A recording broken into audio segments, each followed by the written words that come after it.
This video will help you sleep and relax. But before we begin, I would like to know which city you're from and what time you're watching this. Now, subscribe to the channel, relax, and let's begin. I still wake up some nights, shaking and covered in sweat. My wife says I scream about the figure in my sleep. That damn island changed everything for us. It's been 2 months now, and I'm finally trying to write this all down, hoping it might help process what happened. Maybe someone here has experienced something similar and can tell me I'm not losing my mind. It was supposed to be our dream family vacation. My wife Elena had been working non-stop at the hospital, and our kids Miguel, 14, and Sofia, 11, were glued to their devices like most kids these days. We needed to reconnect as a family, so we booked this exclusive island expedition tour that promised adventure, pristine beaches, and quality family time. The tour company seemed legit. Good reviews, professional website, the works. Their brochure showed this picture-perfect series of small islands with white sand beaches and crystal-clear water. The package included guided exploration of 3 uninhabited islands over 5 days with an experienced captain and guide. We were sold. The morning of our departure, we arrived at the marina excited and loaded with gear. Captain Torres seemed experienced enough. Weathered skin, confident manner, said he'd been running these tours for 15 years. The boat wasn't fancy but looked seaworthy, a 28-foot vessel with a small cabin below deck. There was another family supposed to join us, but they canceled last minute, so it was just us, Captain Torres and his first mate Luis. We set out around 9 a.m. with perfect weather. The kids were actually off their phones for once, pointing at flying fish and taking photos. Elena looked more relaxed than I'd seen her in months. Everything felt right. About 3 hours into our journey, I noticed Captain Torres checking the radar more frequently, his expression growing increasingly concerned. Dark clouds were building on the horizon, and the once gentle sea began to churn. Just a squall, Torres assured us, but I could tell by the look he exchanged with Luis that it might be more serious. Within 30 minutes, the situation deteriorated rapidly. The sky turned an ominous gray-green, and the waves grew to heights that made our boat seem tiny.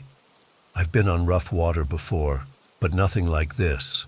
The boat lurched violently as massive waves crashed over the bow. Elena and I huddled with the kids in the small cabin. Sofia was crying, clinging to her mother. Miguel tried to act tough, but I could see the fear in his eyes. "Dad, are we going to be okay?" he asked me, his voice cracking. I lied. "Of course, buddy. The captain knows what he's doing." A deafening crack suddenly split the air, one of the worst sounds I've ever heard. The mast had snapped, and a section of it crashed onto the deck. I heard Torres yelling something, but his words were swallowed by the howling wind. What happened next is still a blur. A wall of water hit us broadside. The boat tilted almost vertical. Elena screamed. I grabbed Sofia with one arm and reached for Miguel with the other. The last thing I remember before we went overboard was Torres shouting, "Life jackets!" Thank God we already had them on. The water was shockingly cold. Salt burned my eyes and throat. The waves separated us immediately, but I could see Elena had Miguel. I clung to Sofia, who was panicking, swallowing water. I kept her head above water, telling her over and over to breathe and stay calm. I don't know how long we fought the sea. It could have been minutes or hours. Eventually, I spotted land through the rain, a dark smudge on the horizon. With every ounce of strength I had left, I swam toward it, dragging Sofia with me. By some miracle, we all made it to shore. Elena and Miguel washed up about 100 yards down the beach from us. We collapsed on the sand, coughing up seawater, exhausted beyond words. Torres and Luis were nowhere to be seen. That first night was hell. We had no shelter, no supplies except what was in our pockets or attached to our life jackets. Thank God for Torres insisting on the type with small emergency pockets. Elena had a small flashlight keychain and I had a pocket knife. Miguel had his phone, but it was waterlogged and dead. We huddled together under a makeshift shelter of palm fronds as rain continued to pour. No one slept. Sophia cried intermittently. Elena kept whispering that everything would be okay, that someone would find us. Dawn revealed our situation more clearly. We were on a small island, maybe a mile across at its widest point. Dense jungle dominated the interior. No signs of human habitation. No sign of Torres, Luis, or the boat. "Where are we?" Miguel asked, his voice hoarse. I had no answer. The storm had blown us far off course, and I'm not even sure Torres knew exactly where we were when it hit. We spent that first day exploring the perimeter of the island, hoping to find debris from the boat that might be useful, or better yet, the boat itself somewhat intact, or even Torres and Luis. But we found nothing except more beach and jungle. Elena, being a nurse, took inventory of our injuries. Aside from cuts, bruises, and the beginning of sunburn, we were physically okay. But I could see the worry in her eyes about dehydration and exposure. By midday, thirst became our biggest concern. We hadn't found any fresh water, and the sun was intense once the clouds cleared. Miguel suggested we try to collect rainwater if it stormed again, but we needed water now. Elena remembered reading that coconut water was safe to drink. We spent hours trying to knock down coconuts and crack them open with rocks and my pocket knife. We managed to get enough to stave off the worst of our thirst, but it was slow going. That night, we made a fire using Miguel's cracked phone screen to focus sunlight on dry leaves. I'd never been so grateful for those wilderness survival videos he was always watching. The fire provided some comfort as darkness fell, but it also seemed to make the jungle noises more pronounced, and that's when I first felt it. The sensation of being watched. I scanned the tree line repeatedly, but saw nothing in the darkness beyond our small circle of firelight. I told myself it was just animal eyes reflecting the flames. Maybe birds or monkeys. I didn't share my unease with the others. They were scared enough already. On the second day, we ventured deeper into the island, looking for fresh water. The jungle was thick and disorienting. Insects swarmed us constantly. Sophia kept asking when we'd go home, and I had no answer that wouldn't terrify her. Around midday, we discovered a small freshwater stream. The relief was overwhelming. We all drank and splashed our faces, laughing for the first time since the storm. Elena warned us not to drink too much at once, but it was hard to hold back. While filling a large, empty coconut shell with water to take back to our beach camp, I noticed something strange. A pile of stones arranged in a perfect circle about 10 feet from the stream. It seemed deliberately placed. "Hey, look at this," I called to Elena. "Someone's been here." She examined the stones. "Maybe it's an old campsite from previous tourists." "Then where are the other signs of people? No trash, no fire pit."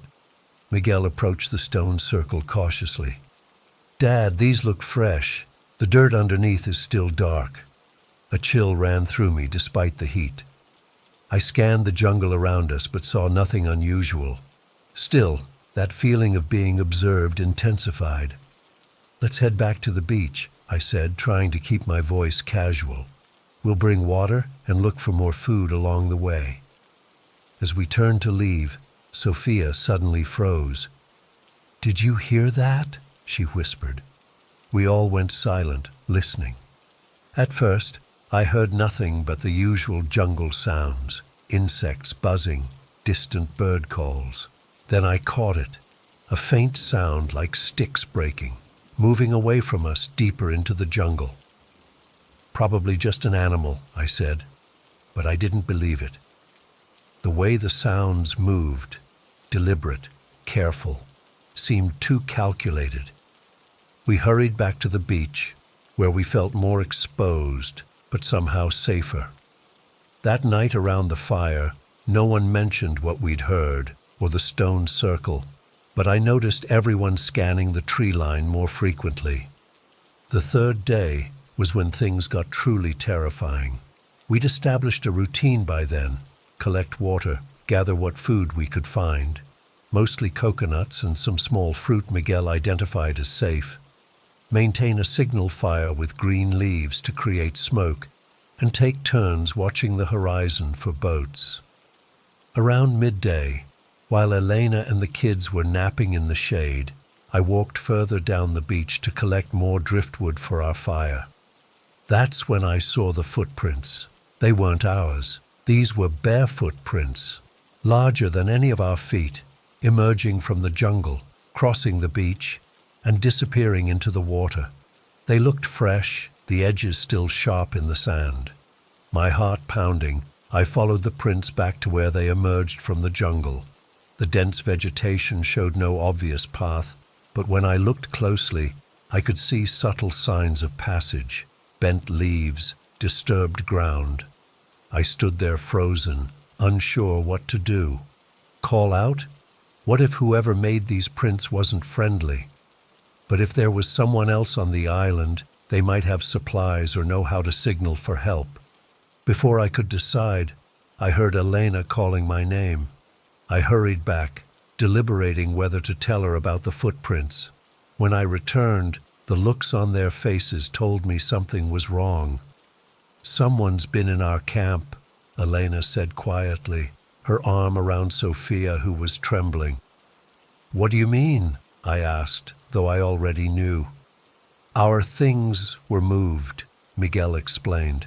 "The coconuts we collected, they've been stacked in a pyramid. And look," he pointed to the sand where our backpacks had been laid out to dry.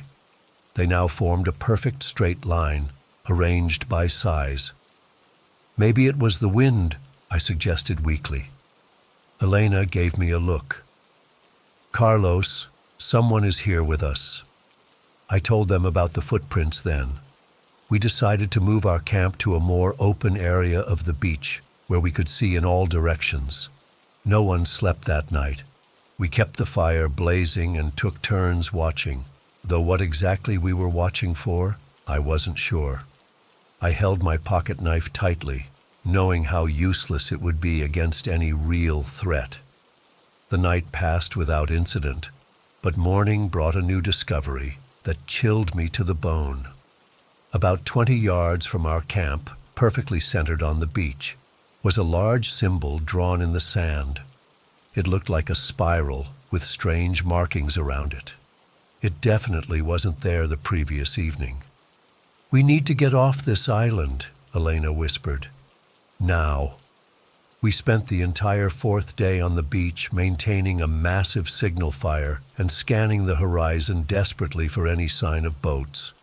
The kids stayed between us at all times. No one ventured into the jungle, even for water. We used our remaining supplies sparingly. Around mid-afternoon, Miguel suddenly jumped up and pointed. "Look, a boat." At first I thought he was seeing things from exhaustion and hope, but then I saw it too, a small fishing vessel about a mile offshore. We all started screaming, waving, throwing more green leaves on the fire to increase the smoke. For a terrible moment, it seemed the boat would pass by without seeing us. Then it changed course, turning toward our island. The relief was indescribable. Sophia was crying, Elena was praying, Miguel was jumping up and down. We gathered our few belongings, ready to leave this nightmare behind. As the boat approached, I scanned the tree line one last time. That's when I saw it. At the edge of the jungle stood a figure. Even now, I struggle to describe exactly what I saw. It was tall, taller than any normal person. and thin, with skin that seemed to absorb light rather than reflect it. It didn't move, just stood watching us, partially hidden by foliage. "Elena," I whispered, nodding toward the tree line. She turned and gasped, pulling the kids closer to her. "What is that?" "Don't look at it," I said. "The boat's almost here." The fishing boat reached the shallows, and a man called out to us in Spanish. I yelled back that we'd been shipwrecked, that we needed help. He nodded and guided the boat as close to shore as possible. We waded out to meet it, the water never feeling so welcoming. As the fisherman helped Elena and the kids aboard, I glanced back at the shore. The figure had moved. It now stood fully in the open, at the exact spot where we had been standing minutes before. In the full daylight, I could see it more clearly, and I wished to God I couldn't. Its proportions were wrong, limbs too long, head too small. It wasn't wearing clothes, but its skin didn't look like skin either. More like shadow, somehow made solid. I scrambled aboard the fishing boat, unable to take my eyes off the shore. As we pulled away, the figure raised one impossibly long arm, as if in farewell. "Did you see that?" I asked the boat captain, pointing. He squinted toward shore. "See what, senor?" I looked back. The figure was gone. The fishermen were from a small village about 50 miles from where we'd launched our ill-fated tour. They'd been blown off course by the same storm that hit us. They had no radio but promised to take us to their village where we could contact authorities. As the island grew smaller behind us, I felt relief washing over me. We were safe. We had survived. But that night on the fishing boat, as Elena and the kids finally slept below deck, I stood at the rail, looking at the dark water. For just a moment, I thought I saw something moving beneath the surface, keeping pace with the boat. Something large, something following us. When we finally reached the mainland the next day, I convinced myself I'd imagined it all. The figure on the shore, the movement in the water, just stress and dehydration playing tricks on my mind. We learned later that Captain Torres and Luis had been rescued by another boat shortly after the storm. Our boat had been found smashed on rocks miles from our island. According to maritime maps, the island where we washed up doesn't have a name, just a numerical designation. The locals from the fishing village call it Isla de las Sombras, Island of Shadows.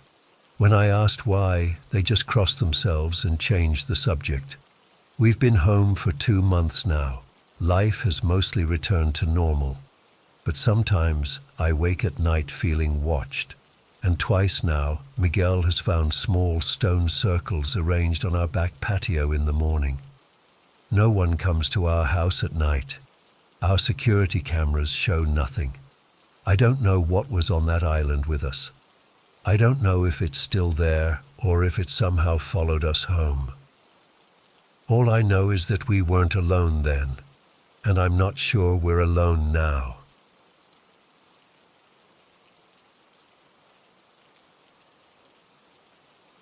I still get chills when I think about our camping trip last summer.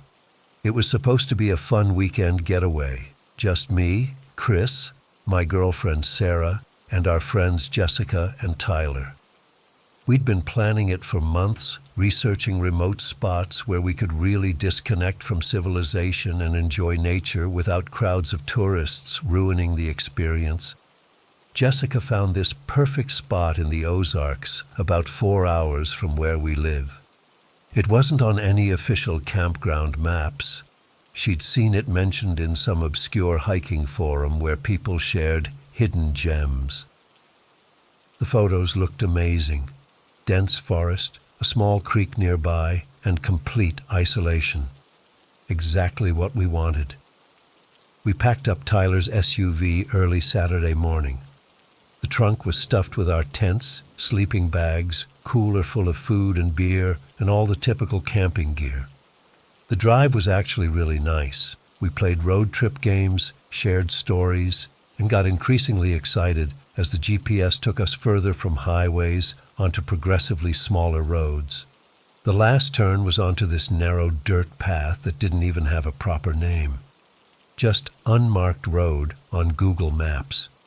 Tyler's SUV handled it well enough, though we were bouncing around like crazy as we navigated through potholes and overexposed routes. About 2 miles down this path, we reached what looked like an unofficial parking area, just a slightly wider section where the trees opened up a bit. "This must be it," Jessica said, checking her phone again. "The coordinates match. From here we hike about a mile east to reach the camping spot." It was around 2 p.m. when we started our hike. The weather was perfect, warm but not hot, with a light breeze rustling through the trees. We each carried our share of the gear, with Tyler taking the heaviest stuff because he's always been the strongest of our group. The forest was beautiful, with sunlight filtering through the canopy and creating these dappled patterns on the forest floor.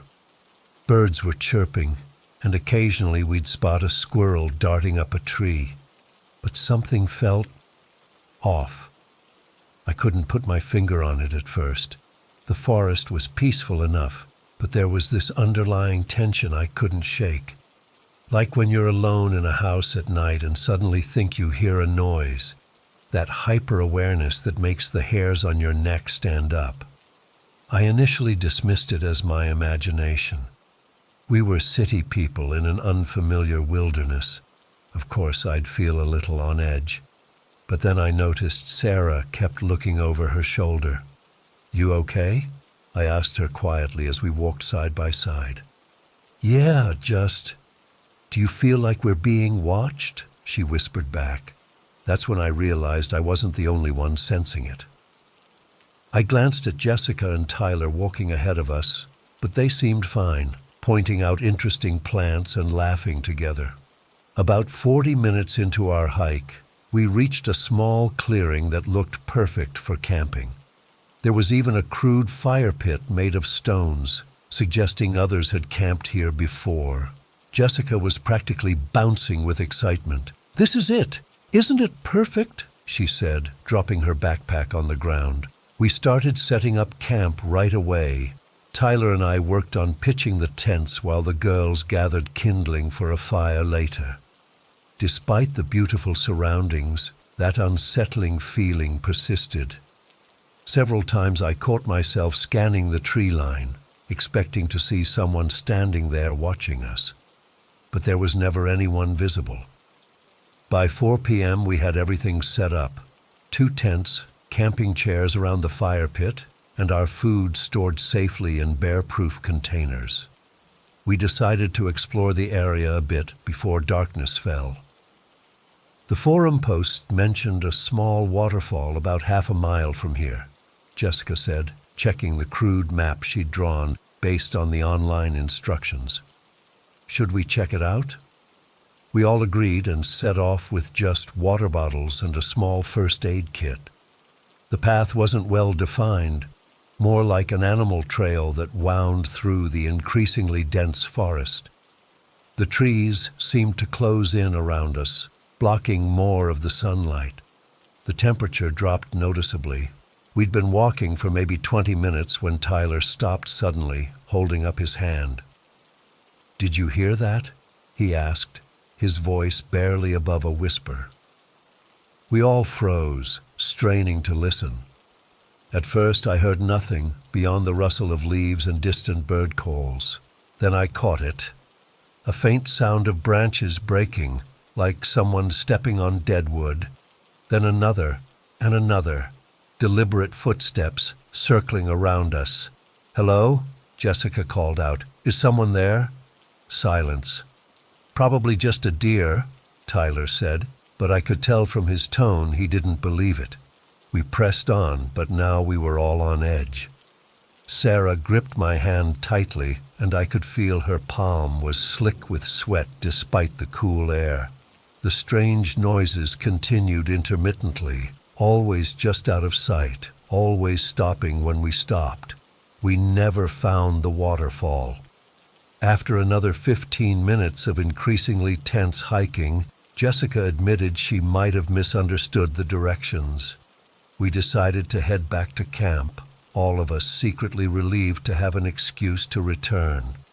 On our way back, the feeling of being watched intensified. I kept seeing movement from the corner of my eye, but whenever I turned to look, there was nothing there. Just trees swaying in the breeze. But the breeze wasn't strong enough to move branches that much. We were maybe 10 minutes from our campsite when we heard a distinct snap of a branch directly behind us. We all whirled around at once. There was a man standing there, just standing, watching us.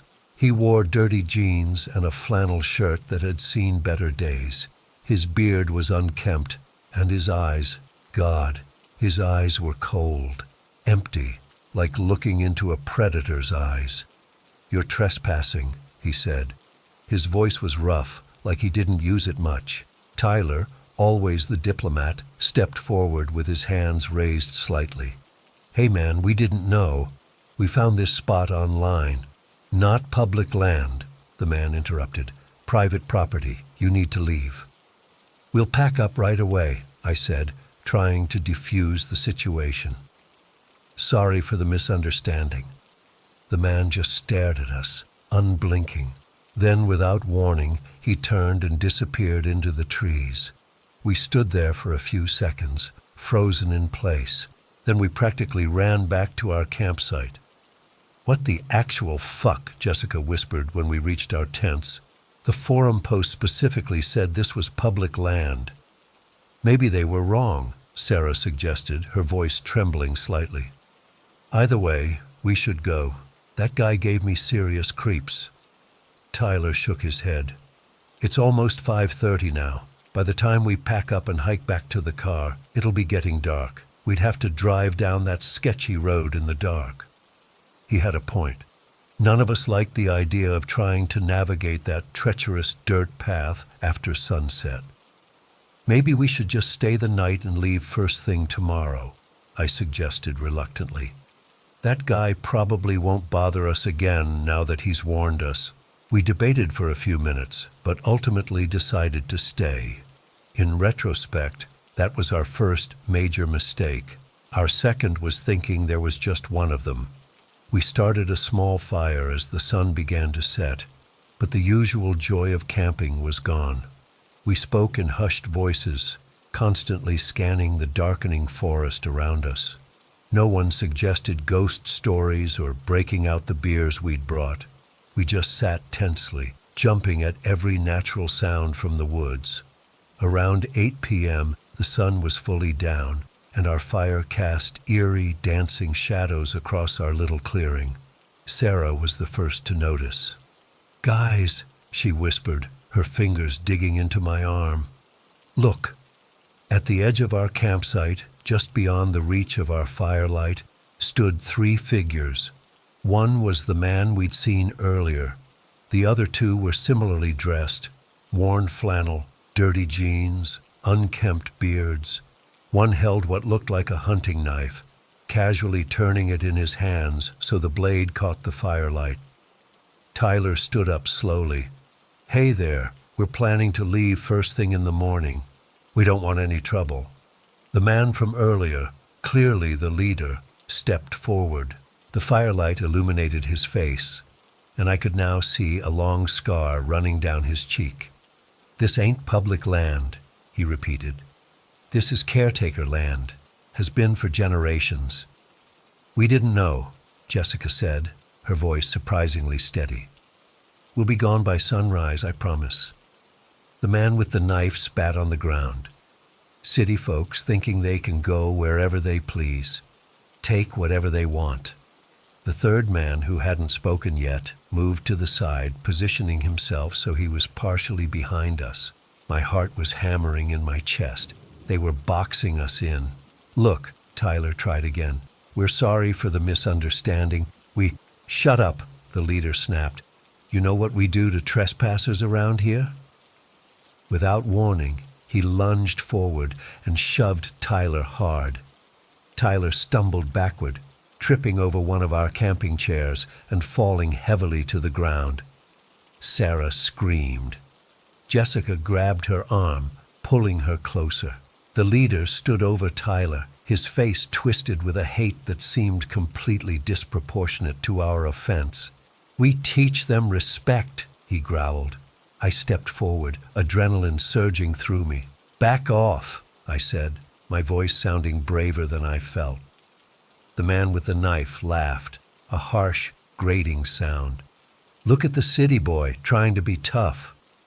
The leader turned to me, and in that split second, Tyler scrambled to his feet and shoved the man from behind.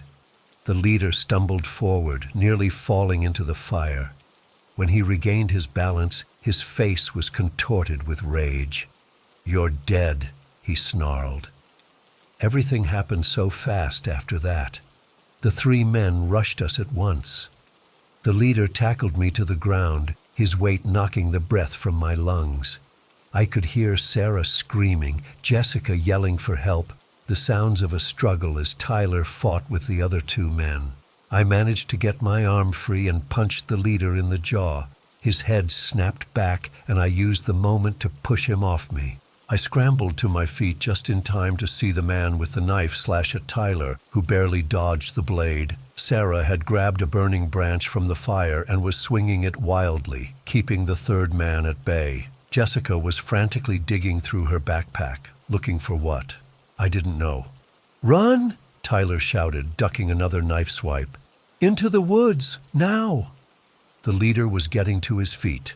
I grabbed Sarah's arm, and we bolted for the trees, away from the path that led back to our car. Jessica was right behind us, and a moment later, Tyler caught up, blood streaming from a cut on his cheek. We ran blindly through the dark forest, branches whipping our faces, roots threatening to trip us with every step. Behind us, I could hear the men crashing through the undergrowth in pursuit, shouting things that made my blood run cold. "I know these woods better than you know your own mother's face," one yelled. "There's nowhere to run." Sarah stumbled, and I barely caught her before she fell. We were all gasping for breath, but terror kept us moving. Jessica was sobbing as she ran, and Tyler kept looking back over his shoulder. "They're gaining on us," he panted. I had no idea where we were going. The moonlight barely penetrated the dense canopy, leaving us to stumble through near total darkness. My foot caught on something, a root or stone, and I went down hard, dragging Sarah with me. Pain shot through my ankle, but there was no time to assess the damage. Tyler and Jessica pulled us both up, and we kept going, though I was now limping badly. The voices behind us grew fainter, then louder again. They were toying with us, I realized with horror. They knew exactly where we were, even in the pitch-black forest. After what felt like hours, but was probably only 20 minutes, we stumbled into another small clearing. Moonlight streamed down, illuminating a decrepit wooden structure, some kind of old hunting cabin. "In there," Tyler gasped. "We can barricade the door." We had no better options. We staggered to the cabin and Tyler shouldered the door open. The interior was musty and abandoned, with broken furniture scattered around. Jessica immediately pushed a rotting dresser against the door, while Tyler and I checked for other entrances. There was one window, which I secured as best I could with a broken chair. Sarah collapsed in a corner, hyperventilating. I knelt beside her, trying to calm her down, even as my own heart threatened to burst from my chest. "What the fuck is happening?" Jessica whispered, tears streaming down her face. "Who are those people?" "Backwoods psychos," Tyler said grimly, pressing his sleeve against the cut on his face. "The kind of people you hear about in horror stories." We fell silent as voices approached outside. Flashlight beams cut through the cracks in the wooden walls, casting thin lines of light across the dusty floor.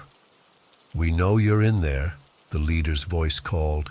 "Can't hide from us on our own land." I held Sarah closer as she stifled a sob. Jessica had pulled out her phone, desperately trying to get a signal, but I knew it was useless. We hadn't had service since we turned onto that dirt road. "What do we do?" I whispered. Tyler was looking around the cabin frantically. "There has to be something we can use as a weapon." The men outside began circling the cabin, occasionally banging on the walls or rattling the boarded-up window. They were enjoying this, I realized with growing horror. This was entertainment for them. "Maybe if we wait them out," Jessica suggested, her voice barely audible. "They'll get bored and leave." But deep down, we all knew that wasn't going to happen. Suddenly, something crashed against the door with tremendous force.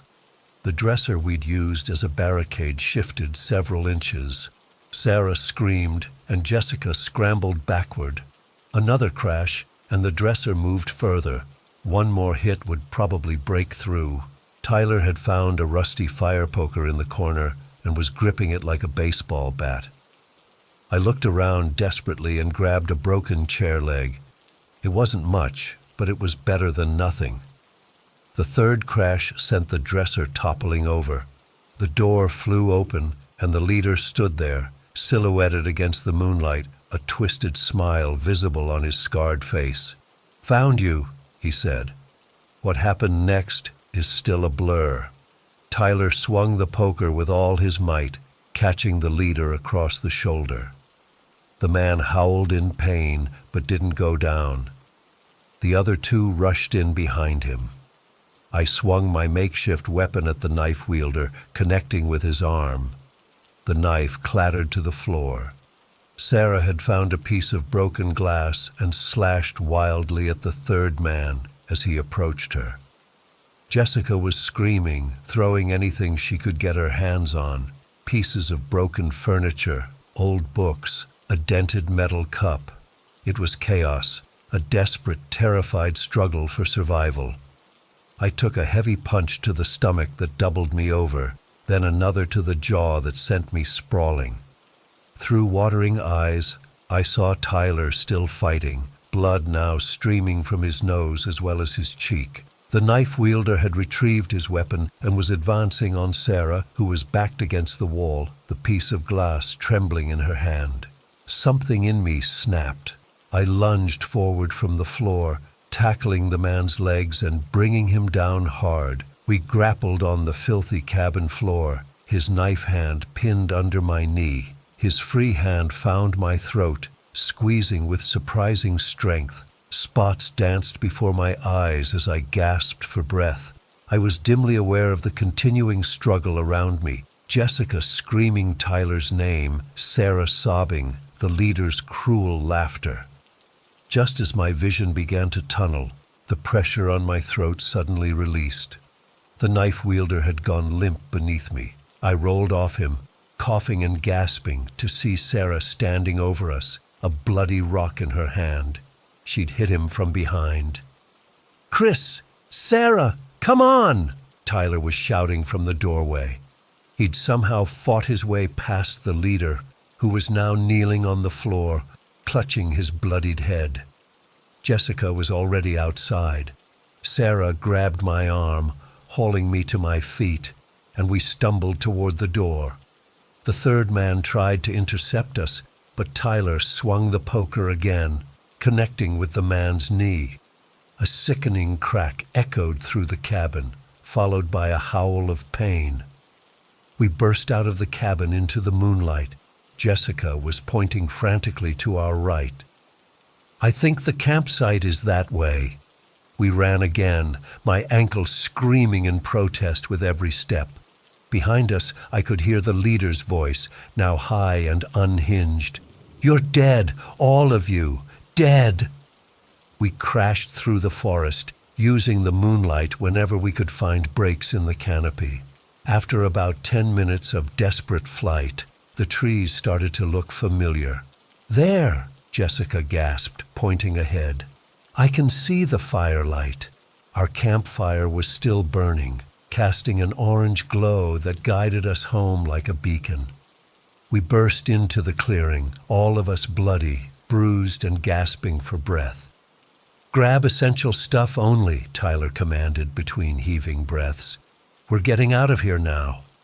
We moved with frantic speed, grabbing our backpacks and shoving in only what we couldn't leave behind. Car keys, wallets, phones. The tents and other gear would have to be abandoned. Just as we were preparing to leave, we heard them coming. Branches breaking, angry voices getting closer. They'd recovered and were on our trail again. "Go, go, go," Tyler urged, pointing toward the path that would lead us back to the car. We ran through the dark forest, our flashlights bobbing wildly, illuminating the path just enough to avoid major obstacles. My ankle was now a constant scream of pain, but fear pushed me forward. Sarah kept a firm grip on my hand, pulling me along whenever I started to lag. Behind us, the voices grew closer, then faded, then closer again. They knew these woods intimately, taking shortcuts we couldn't see in the darkness. Several times I was certain they were right behind us, only for their voices to suddenly echo from somewhere to our left or right. They were herding us, I realized with mounting dread, playing with us. After what felt like an eternity, the trees began to thin. We were approaching the parking area where we'd left the SUV. Hope surged through me, giving me a final burst of energy. "Almost there!" Jessica cried out. We broke through the tree line into the small clearing where Tyler's SUV waited like a sanctuary. Tyler fumbled with his keys, his hands shaking so badly he dropped them. Jessica snatched them up and hit the unlock button. The car's lights flashed and the doors unlocked with a click that sounded impossibly loud in the quiet night. We piled in, Tyler in the driver's seat, Jessica beside him, Sarah and I in the back. Tyler's hands were still shaking as he jammed the key into the ignition and turned it. The engine growled to life, and relief washed over me in a dizzying wave. Tyler threw the SUV into reverse, then stopped abruptly, swearing. "What? What is it?" Sarah asked, panic edging back into her voice. Tyler pointed through the windshield.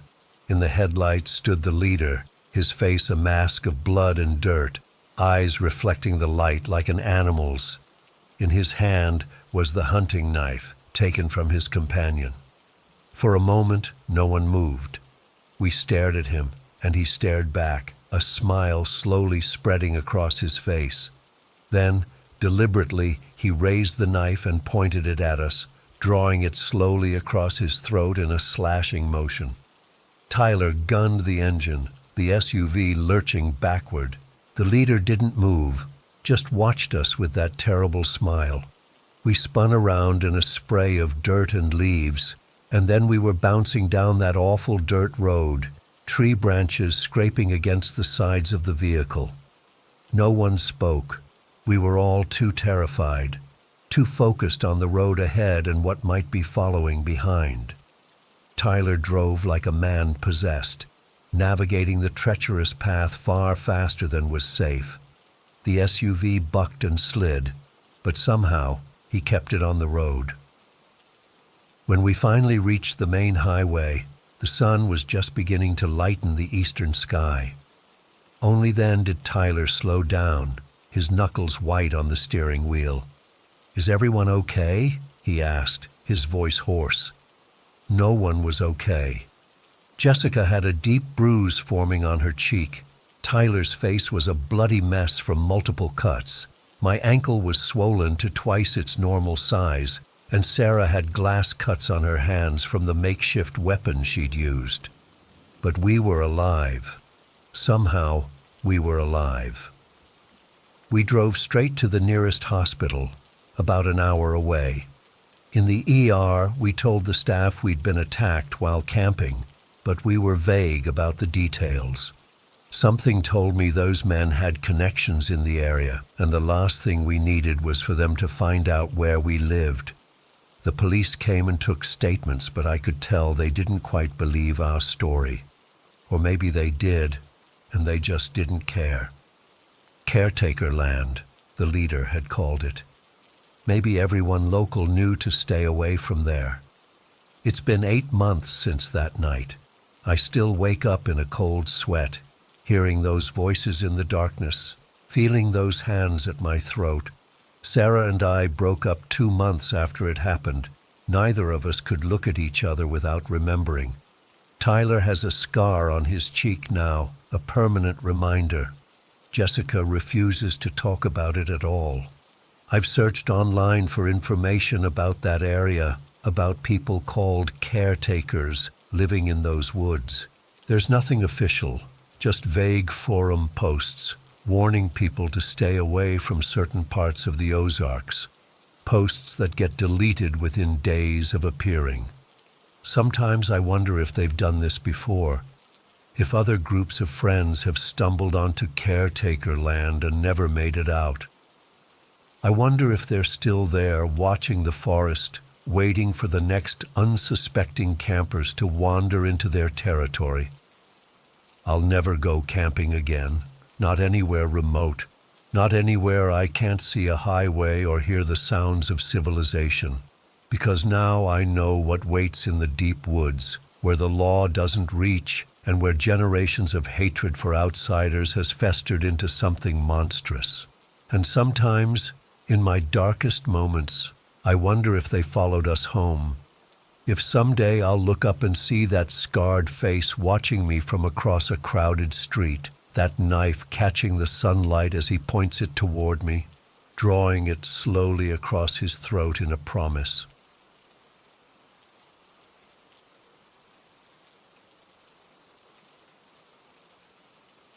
I don't even know where to start with this.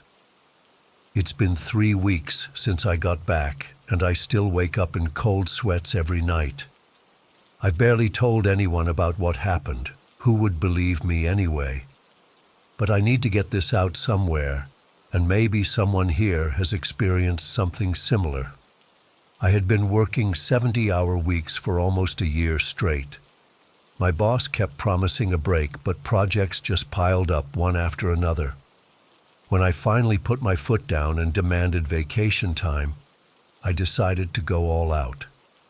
I spent more than I should have on a stay at the Blue Lagoon Resort in the Caribbean. Not the actual name, but close enough. The place looked incredible online. Private bungalows built over crystal clear water, 5-star dining, white sand beaches, the works. After months of saving screenshots of this place as my motivation to keep grinding, I was beyond excited. My flight landed around 2 p.m. The resort had a private shuttle waiting, which was a nice touch.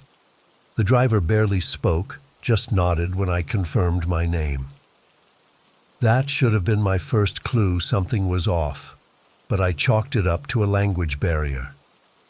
The drive took about 40 minutes, mostly on this winding coastal road with the ocean on one side and dense jungle on the other. It was stunning, but I couldn't shake this weird feeling in my stomach. Maybe it was just travel anxiety.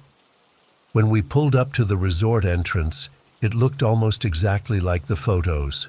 A massive open-air lobby with polished stone floors, tropical flowers everywhere, and a straight-shot view to the ocean beyond.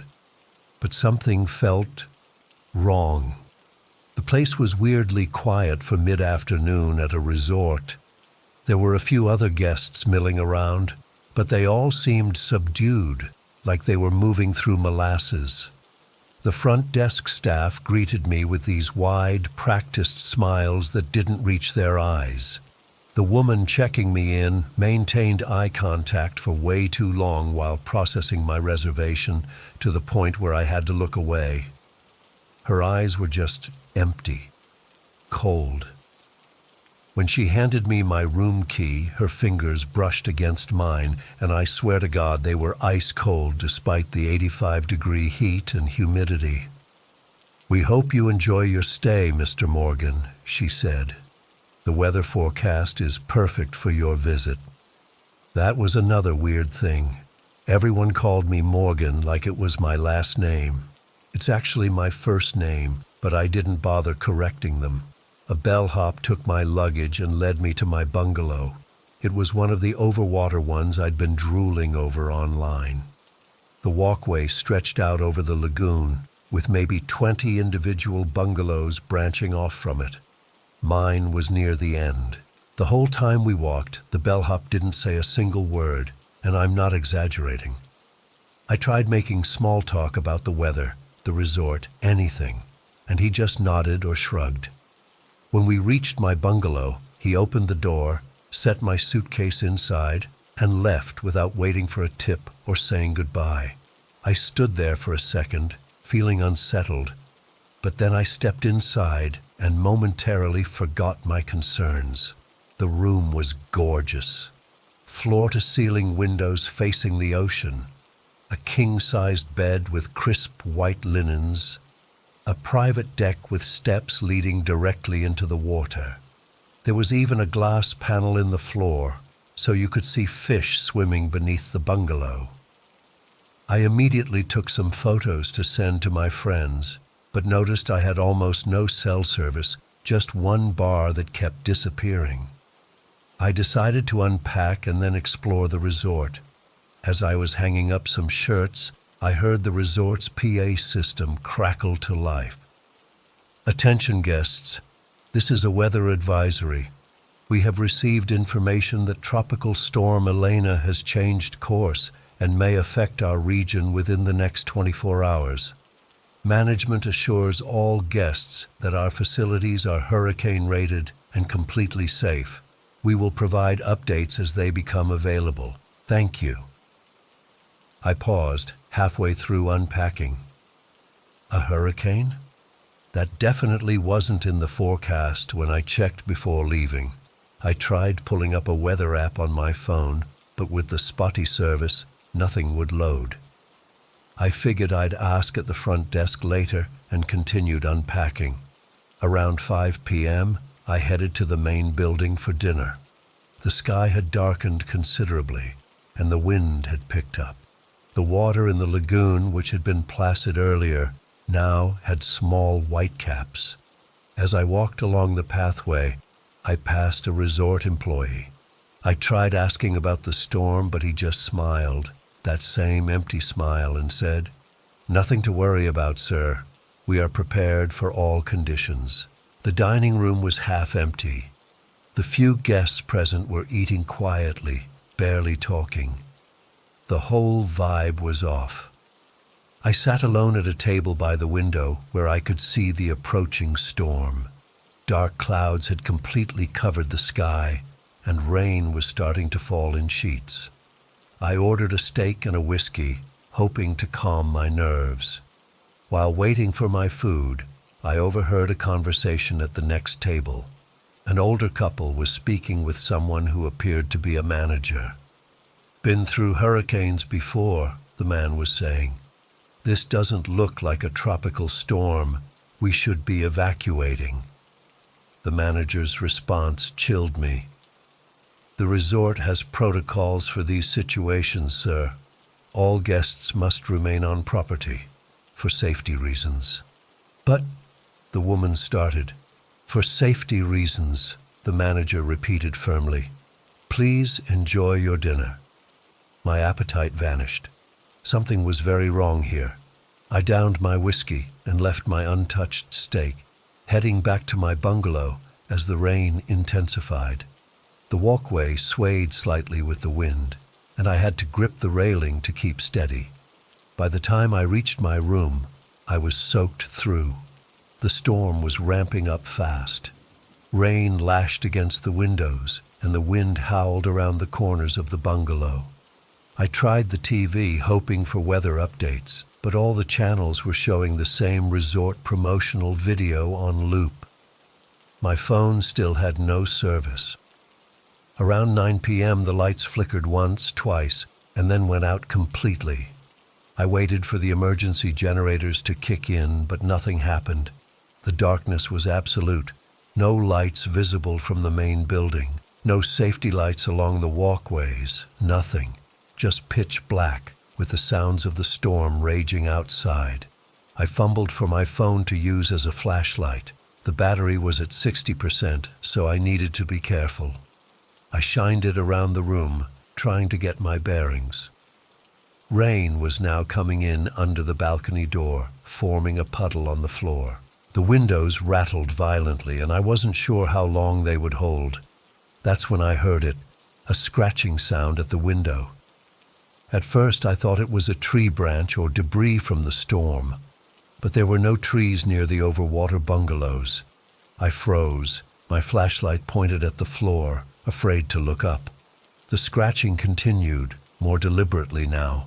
It moved from one window to another, scrape, scrape, scrape, like fingernails on glass. I slowly raised my phone, the beam of light trembling with my shaking hand. I swept it across the windows, facing the ocean. Nothing visible but sheets of rain and darkness. Then I moved the light to the windows facing the walkway. Something was pressed against the glass, a hand, or what looked like a hand. Pale, elongated fingers splayed against the window, dripping with seawater. As my light hit it, it jerked away, disappearing into the darkness. I stumbled backward, hitting the bed. This couldn't be happening. I was seeing things. The storm was making me paranoid. I tried calling the front desk using the room phone, but the line was dead. I needed to get to the main building. Whatever was happening, I'd be safer with other people. I grabbed my raincoat, put my wallet and passport in a waterproof bag, and took a deep breath before opening the door. The walkway was barely visible in the storm. I could feel it swaying beneath my feet as I edged forward, one hand on the railing, the other holding my phone's flashlight ahead of me. The rain hit like needles, and the wind threatened to knock me over with each gust. I was about halfway to the main building when my light caught something moving in the water beside the walkway. Not fish, something larger. Multiple somethings moving parallel to the walkway, keeping pace with me. I quickened my steps, nearly slipping on the wet boards. The main building loomed ahead, a darker shape against the dark sky. I could see no lights inside. The power was out everywhere. As I reached the end of the walkway, I heard splashing behind me. I didn't look back. I ran the final stretch to the main doors and yanked them open. The lobby was filled with people. Other guests huddled in small groups, illuminated by flashlights and candles. Their faces turned to me as I entered, dripping wet and gasping for breath. No staff were present. Not a single employee was there helping or providing information. "Where is everyone?" I asked the nearest group, a family with 2 terrified children. "The staff? They're gone," the father said. "All of them. Just disappeared when the power went out." A woman approached me, middle-aged, with a stern face. "The phones are dead, no cell service, no internet, and the road to the mainland is flooded." "We're trapped," someone else added. There were maybe 30 guests total in the lobby. Some were crying, others arguing about what to do. I stood there, water pooling around my feet, trying to process the situation. "Did anyone else see?" I hesitated, not wanting to sound crazy. "Did anyone see anything in the water or at their windows?" The room went quiet. Then a young woman spoke up. "Something was scratching at my door.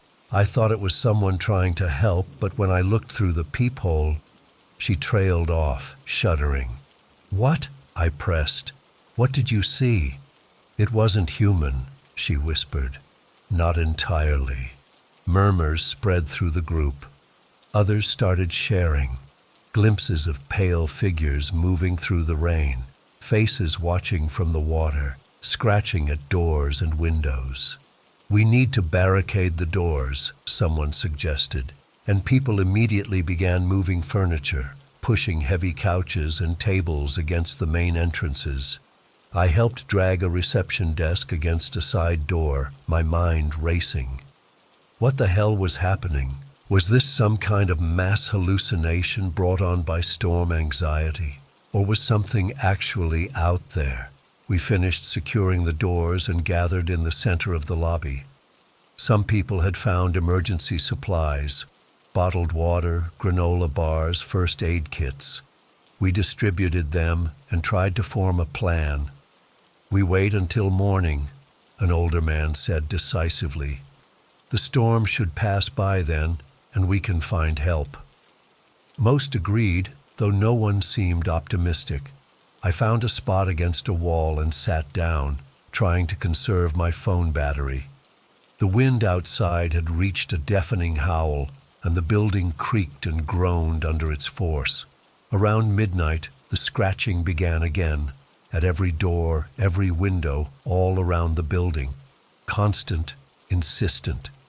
Some people covered their ears, others prayed. I sat frozen, watching shadows move across the windows whenever lightning flashed. Then, during one bright flash, I saw them clearly through the lobby's high windows, dozens of figures standing in the rain, surrounding the building. They looked human-shaped but wrong.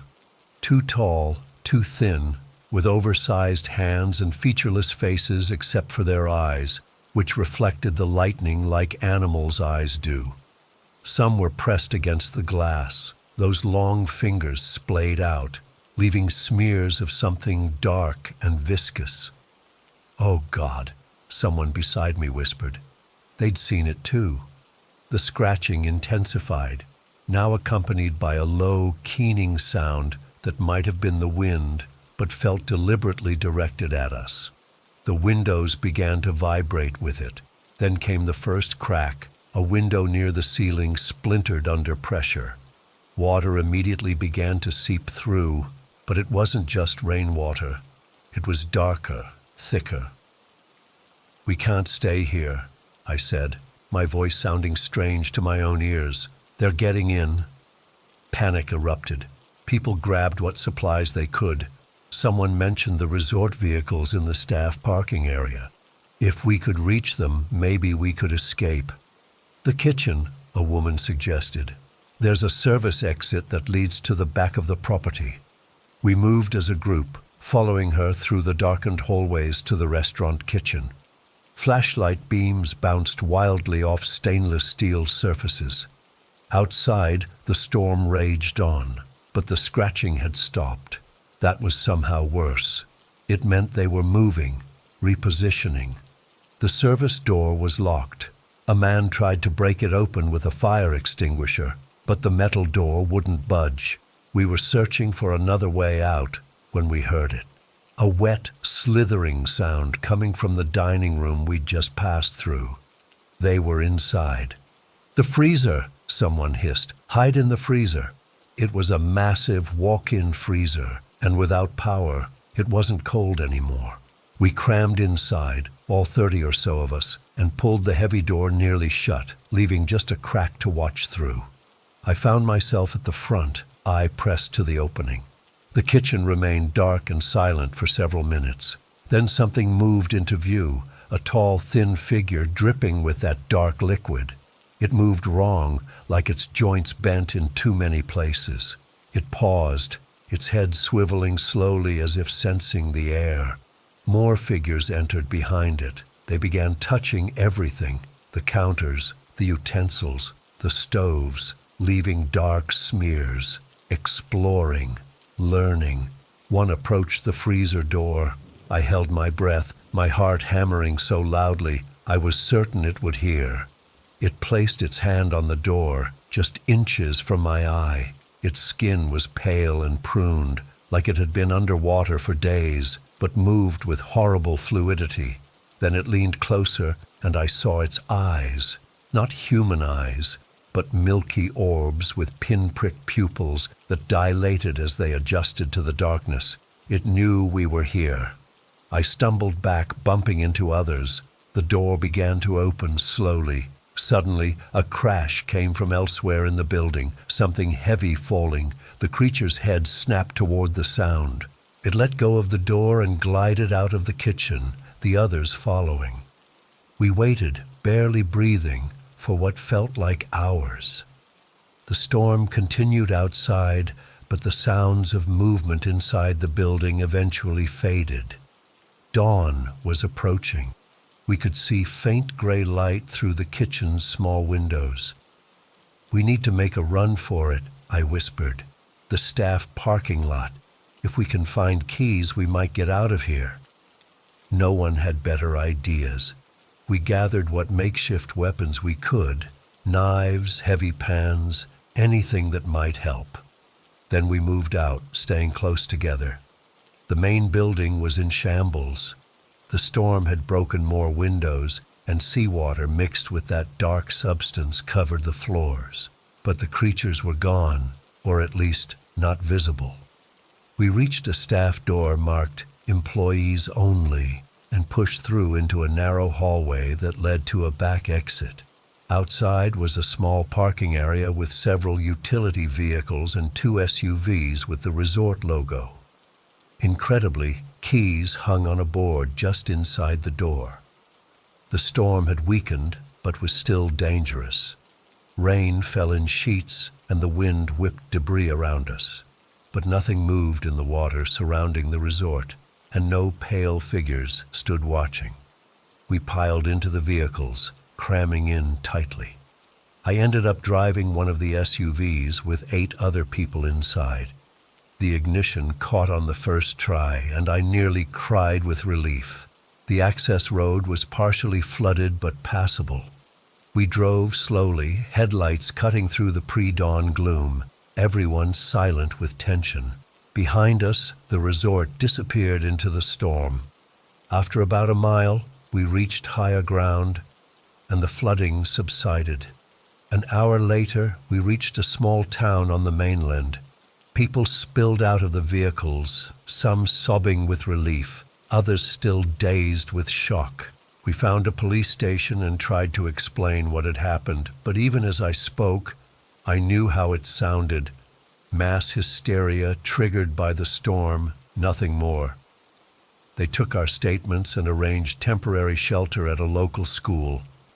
Some guests had injuries, cuts, sprains, one possible concussion, but everyone was alive. Over the next few days, as transportation became available, people began leaving the island. News reports mentioned severe damage to several resorts from the unexpected Category 3 hurricane, but nothing about disappearing staff or creatures in the water. When the storm finally cleared enough for authorities to reach the Blue Lagoon Resort, they reported it had suffered catastrophic structural damage and was currently closed for repairs. Nothing about what we saw, nothing about what was really there. I'm back home now, trying to make sense of it all. Sometimes I wonder if we really did experience some kind of group delusion brought on by fear and isolation. But then I'll catch a glimpse of something pale moving at the edge of my vision, or hear a faint scratching at my window during rainstorms.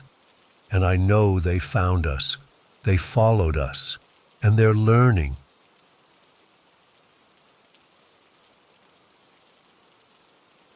I never wanted to write this down, but I can't keep it bottled up anymore. It's been 3 years since our winter vacation at Black Ridge Ski Lodge, and I still wake up in cold sweats hearing those screams. My therapist says sharing my experience might help, so here goes. My name's Mike Wilson. My wife Sarah and I decided to take our kids, Emma, 15, and Jaden, 12, on a proper winter vacation last December. We'd been saving up for something special, a place with character, not some cookie-cutter resort. When we found this gorgeous, secluded ski lodge online, it seemed perfect. The photos showed this rustic wooden building surrounded by pristine snow with mountains as a backdrop. The reviews were sparse but positive. The price was surprisingly reasonable for such a nice-looking place, especially during peak season. The drive up there should have been our first warning. As we turned off the main highway onto the private road leading to the lodge, our GPS signal disappeared. The road kept winding deeper into the woods, getting narrower as we climbed.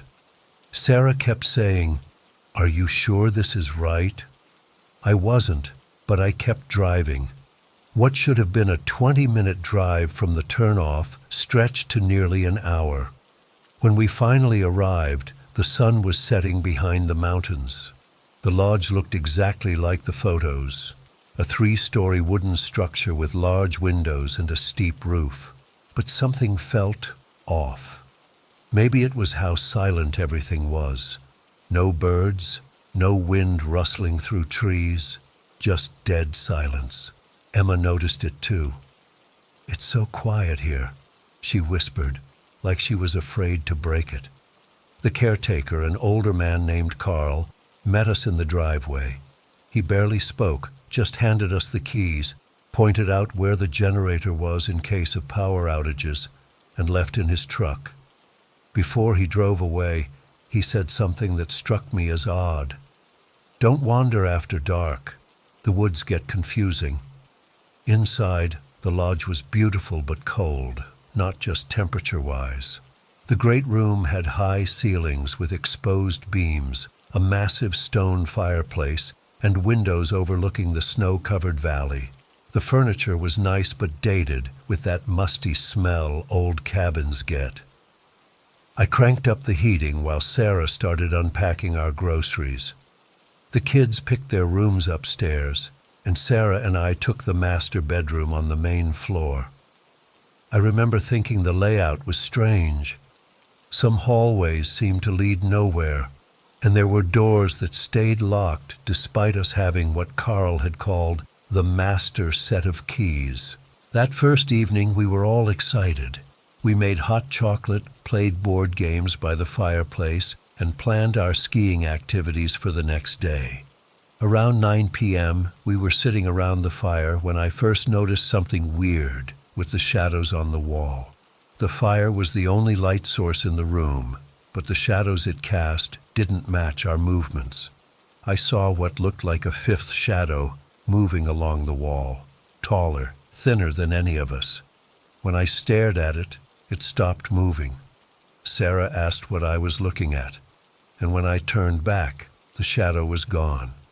I laughed it off as my eyes playing tricks. Later that night, after everyone went to bed, I stayed up to add more wood to the fire. That's when I heard it. Footsteps upstairs, slow and deliberate, walking from one end of the hallway to the other. At first, I thought it was one of the kids going to the bathroom, but the steps were too heavy, too measured. I called out, "Emma, Jaden?" No response, just more footsteps. I grabbed my phone as a flashlight and went upstairs. The upstairs hallway was freezing compared to the rest of the house. My breath came out in visible puffs as I checked the kids' rooms. Both were sound asleep. I checked every room on that floor, all empty. As I stood there confused, I heard the footsteps again, now coming from downstairs. I rushed back down only to find the great room empty, the fire still crackling. I didn't tell Sarah that night. I convinced myself it was just the old building settling. The next morning was bright and clear. The kids were excited to hit the slopes, which were about a mile away from our lodge. We spent the day skiing, and for those few hours, everything felt normal, fun even. But as the sun started to set, I felt a growing unease about returning to the lodge. When we got back, something had changed. The front door, which I distinctly remember locking, was wide open. Inside, the heat was off, and the place was freezing. What freaked me out more was that our belongings had been moved around. The books Sarah had placed on the coffee table were arranged in a circle. The family photo we'd brought was face down. The kids' snow boots, which they'd left by the door, were now at the top of the stairs. "Did someone break in?" Sarah asked, her voice shaking. I checked the lodge thoroughly. No signs of forced entry, nothing stolen. The snow outside was untouched except for our own footprints from that morning. I told everyone it must have been the wind, though I knew that made no sense. That evening, things escalated. We were having dinner when all the cabinets in the kitchen flew open simultaneously. Not gradually, not one by one. All at once, like someone had pushed them. Plates rattled, and a glass fell and shattered. Jaden started crying. Emma, trying to be brave, suggested it might be weird air pressure or something. Sarah gave me a look that said, "Do something." I called the property management number Carl had left us. No answer. I tried finding other lodges or hotels nearby on my phone, but with no signal and spotty Wi-Fi, I couldn't get anywhere. We were at least 30 miles from the nearest town, with a snowstorm forecast for the next day. We were stuck. That night, none of us wanted to sleep alone. We all ended up in the master bedroom, the kids on a makeshift bed of couch cushions on the floor. I tried to keep spirits up, suggesting we were just scaring ourselves, that old houses make strange noises. Around midnight, we finally fell into an uneasy sleep. I woke up at 3:17 a.m. I remember the time exactly, because I checked my phone hoping it was almost morning. The room was freezing. Sarah and the kids were still asleep, but something had woken me. Then I heard it, a soft scratching sound coming from the wall behind our bed. Gentle at first, like fingernails lightly dragging across wood. Then harder, more frantic. Scratch, scratch, scratch. It moved around the room, from one wall to another, then to the ceiling, circling above us. I sat frozen, afraid to wake the others, but terrified to face it alone. The scratching stopped abruptly, replaced by what sounded like whispering, unintelligible words, multiple voices overlapping. I strained to understand, but couldn't make out anything clear. Just as suddenly as it started, it stopped. The room temperature returned to normal, and I sat there, wide awake until dawn, watching over my family. The next morning, I suggested we leave. Sarah agreed, but when we tried to start the car, it wouldn't turn over. Dead battery. I popped the hood and found that something had chewed through several wires. Not a rodent. The cuts were too clean, deliberate. We were truly trapped now. The snowstorm had started, making walking to the main road impossible. I tried calling for help, but as expected, no signal. The lodge's landline was dead. The internet connection had disappeared entirely. Around midday, Emma called us to the window. "Look," she said, pointing outside. In the fresh snow, about 50 yards from the lodge, someone or something had drawn symbols, complex, interlocking circles and lines. They were too precise to be made by falling branches or wind patterns. They hadn't been there an hour earlier when I'd checked outside. "It's probably just local kids playing a prank," I said, not believing it myself. Who would be out in this storm, and how had they approached and left without leaving footprints? By afternoon, the tension was unbearable. Objects kept moving when we weren't looking.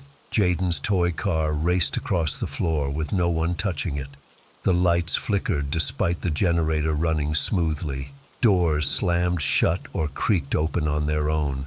We huddled in the great room, the fire our only comfort. Sarah, usually the skeptic, was now pale with fear. "We need to leave as soon as the storm passes," she whispered. The kids nodded silently. As dusk approached, the snow lightened, giving us some hope. Maybe we could leave in the morning if the roads were passable. That's when we heard a knock at the front door. 3 solid knocks, deliberate. We froze. Who could be out there? I approached the door cautiously while the others hung back. Through the peephole, I saw nothing but swirling snow. No one was there. I was about to turn away when 3 more knocks came, harder this time, rattling the door in its frame. "Who's there?" I called out, trying to sound authoritative despite my fear. Silence. Then a voice, soft, almost childlike. "Let me in. I'm cold." The voice sent ice through my veins. It sounded wrong somehow, like someone trying to mimic a child's voice, but not quite getting it right. "Dad, don't open it," Emma pleaded. More knocking, growing violent, coming not just from the front door now, but from every door and window in the lodge, a deafening percussion that shook the walls. The temperature plummeted so rapidly that the fire nearly went out. Our breath came out in thick clouds, and then silence again. Complete, oppressive silence, until the screams started. It was around 8 p.m. when the first scream tore through the lodge, a woman's voice, high-pitched and terrified, coming from upstairs. Then a man's scream joined in from the basement. Then another and another, until the air was filled with agonized wailing from every direction. Sarah clutched the kids to her, tears streaming down her face. "What's happening?" she kept asking, but I had no answer. Against every instinct, I knew I had to investigate. I grabbed a fireplace poker and a flashlight. "Lock yourselves in the bathroom," I told them. "Don't come out until I come back." The screams continued as I moved through the lodge. I checked the main floor first. Nothing. Then I steeled myself and headed upstairs, following the loudest screams. The second-floor hallway was transformed. The walls seemed to pulse, and the air felt thick, almost liquid. The screams led me to a door at the end of the hall, a door that had been locked since our arrival. Now it stood ajar. I pushed it open with the poker. The room beyond was ice-cold and pitch black except for my flashlight beam. As I swept the light around, I saw them. The walls, covered in what looked like blood, not fresh, but dark and crusted, and not random splatter. Words, names, dates going back decades, hundreds of them overlapping, some scratched directly into the wood beneath. The stench hit me then, the unmistakable smell of death, of decay. I gagged, stepping backward, my flashlight catching something moving in the corner. A dark shape, hunched and twisted, that seemed to absorb the light rather than reflect it. It shifted, turning toward me with movements no human could make. I ran. I didn't see what it was, and I thank God for that every day. Back downstairs, I burst into the bathroom where my family had barricaded themselves. "We're leaving. Now," I said. The screams had gotten louder, more desperate. We could hear thumping against the walls, like dozens of fists pounding in unison. We grabbed only what we could carry, our phones, wallets, car keys. The rest could stay. As we moved toward the front door, the screaming reached a fever pitch. The walls began to bleed, actually bleed, dark liquid seeping from between the wooden panels. The furniture vibrated across the floor. Family photos we'd set up flew off shelves, glass shattering. When we finally burst through the front door into the snowy night, the cold air hit us like a blessing. We ran through knee-deep snow toward our car, not looking back even as the screams followed us outside. By some miracle, the car started this time. I floored it down the driveway, fishtailing on the ice. Everyone crying except me. I was too terrified to cry.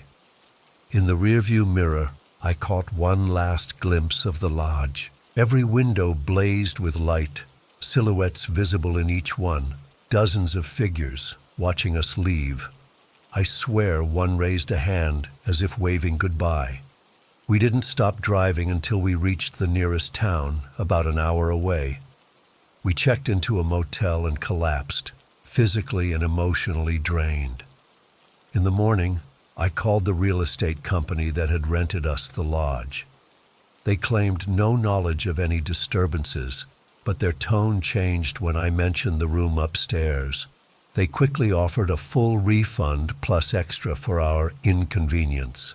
Later, I researched the lodge's history. It wasn't easy.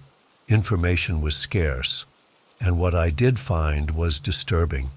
Apparently, the original building had burned down in the 1970s after a family was found dead inside, reportedly from a murder-suicide. The current lodge was built on the same foundation. Over the years, there were scattered reports of missing hikers in the area, visitors who experienced unexplained phenomena, and at least 3 other families who fled in the night, just like us. I've tried to put that night behind us. We've moved twice since then. The kids are in therapy. Sarah and I barely talk about it. But sometimes, in the dead of night, I still hear those screams. And sometimes, when I look at family photos taken before that trip, I notice something in the background of several pictures. A tall, thin shadow standing behind us that wasn't there before. We still don't know what was in that lodge.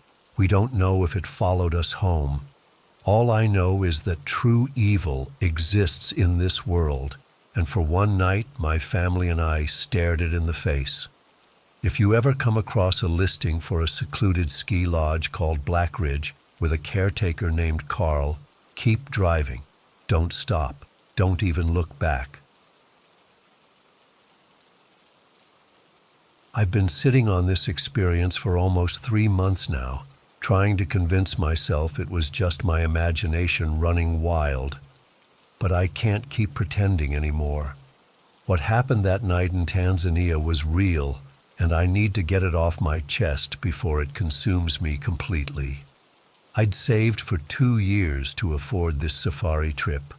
I'm not exactly rolling in money as a high school biology teacher, but I'd always dreamed of seeing the Serengeti, witnessing the Great Migration, maybe catching a glimpse of the Big Five in their natural habitat. Elephants, lions, leopards, rhinos, and buffalo, that was the goal. I'd watched countless nature documentaries, read books, followed wildlife photographers on Instagram. You know how it is when you get obsessed with something. The tour company had excellent reviews. Authentic African adventures, they called themselves. Their website promised small group experiences, knowledgeable guides, and comfortable accommodations. I splurged for the 7-day package that included 2 nights in a luxury tent camp on the edge of the Serengeti. At 34, I figured it was now or never. Our group was small, just 6 of us plus Jabari, our guide. There was an older retired couple from Canada, Mark and Diane, a father and teenage son from Australia, Paul and Kyle, and a solo female traveler from Germany named Lena. We all hit it off immediately during our orientation dinner in Arusha.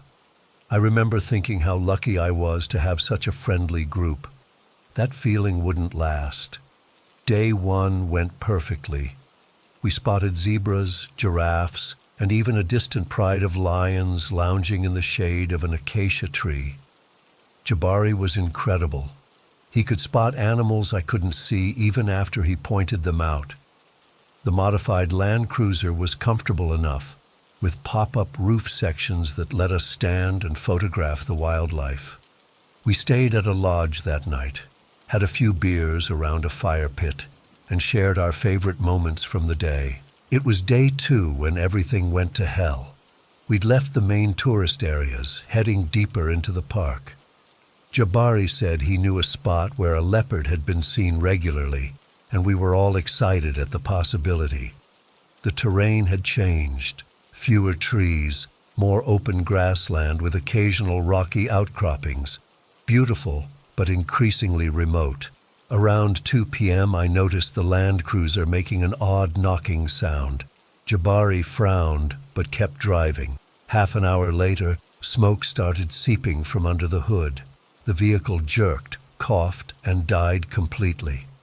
No problem, Jabari assured us, but I could see the concern in his eyes. He tried the radio first, calling for assistance.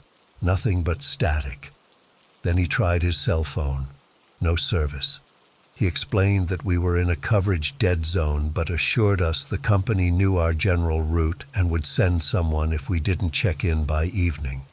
We stay with vehicle, he explained. Never leave vehicle in Savannah, is safe here. The first few hours weren't too bad. We had plenty of water, some snacks, and the afternoon wildlife viewing was actually decent from our stationary position. Jabari tried repeatedly to fix the Land Cruiser, but something major had failed in the engine. He finally gave up when the sun began to set, telling us that one of the lodge drivers would likely come looking for us soon. As darkness fell, the mood shifted. The vastness of the savannah became oppressive. I'd never experienced darkness like that before, so complete you could barely see your hand in front of your face, except by moonlight. The sounds changed too. During the day it had been mostly quiet with occasional bird calls. Now the night was alive with noise, insects buzzing, mysterious rustling in the grass, and distant roars that Jabari identified as lions. "They are far," he said. "No worry." We huddled in the Land Cruiser with the windows up despite the heat. Jabari distributed emergency blankets and suggested we try to sleep. Nobody did. Around 10 p.m., Mark thought he saw headlights in the distance. We all perked up, but they never materialized. False alarm. Jabari said he would climb to the roof every hour with a flashlight to signal in case anyone was searching for us. It was during one of these checks, around midnight, that I first noticed something odd. A silence had fallen over the savannah. The constant background noise of insects and distant animals just stopped. That's when the hair on the back of my neck stood up. Every instinct I had was screaming that something was wrong. "Do you hear that?" I whispered to Lena, who was sitting beside me. "Hear what?" she replied. "Exactly, nothing." Jabari had noticed it too. He came down from the roof quickly, his movements tense. He closed the roof access and locked it from inside. "What is it?" Paul asked, his arm protectively around his son. "Nothing to worry about," Jabari said, but I could tell he was lying. "Sometimes predators pass by." For the next hour, we sat in complete silence, straining to hear any sound from outside. That's when I first noticed the eyes. I was staring out the window on my side when I saw them, two yellowish-green orbs reflecting the moonlight. They were at least 3 feet off the ground, set wide apart and completely motionless. I froze, not even daring to breathe. "Jabari," I whispered as quietly as I could, "there's something outside my window." He moved cautiously to look. I'll never forget the expression on his face. Pure, undisguised fear. "Do not move," he said softly. "Do not make noise." "What is it?" Diane asked, her voice trembling. "I'm not sure," Jabari admitted. "Not lion, not leopard, eyes too high, too wide." Whatever it was remained perfectly still, just watching us. Minutes passed like hours. Then it moved. Not away, but around the vehicle, slowly circling us. We could hear footsteps now, the soft crunch of dried grass beneath what sounded like feet. Not paws, not the pad-like sound of a big cat, but something different, something wrong. Kyle, the teenager, started crying silently. His father held him tight. Lena was praying in German. The eyes disappeared from my window, only to reappear moments later outside Lena's window on the opposite side. It was studying us, assessing. "Jabari, what the hell is out there?" I hissed. "Not animal I know," he replied, his voice barely audible. The thing circled our vehicle for what felt like hours. Sometimes it would disappear for 10 or 15 minutes, and we'd start to relax, thinking it had gone. Then those eyes would reappear, closer than before. It was playing with us. Around 2 a.m., it changed tactics. We heard scratching along the roof, then what sounded like tapping on the windows, gentle at first, then more insistent. Tap, tap, tap. Pause. Tap, tap, tap. Like it was testing the glass, looking for weaknesses. "If it breaks window," Jabari whispered, "I have this." He pulled out a large knife from his bag. It seemed pathetically inadequate against whatever was out there. The tapping stopped abruptly. For a moment, there was complete silence again. Then it started to vocalize. I've spent weeks trying to find the words to describe that sound. It started as something like a low hum, then morphed into what I can only call a mockery of human speech, rising and falling in pitch, like someone trying to imitate conversation without knowing any actual words. It was deeply, profoundly wrong. Diane began to sob uncontrollably. Mark tried to comfort her, but he was trembling too.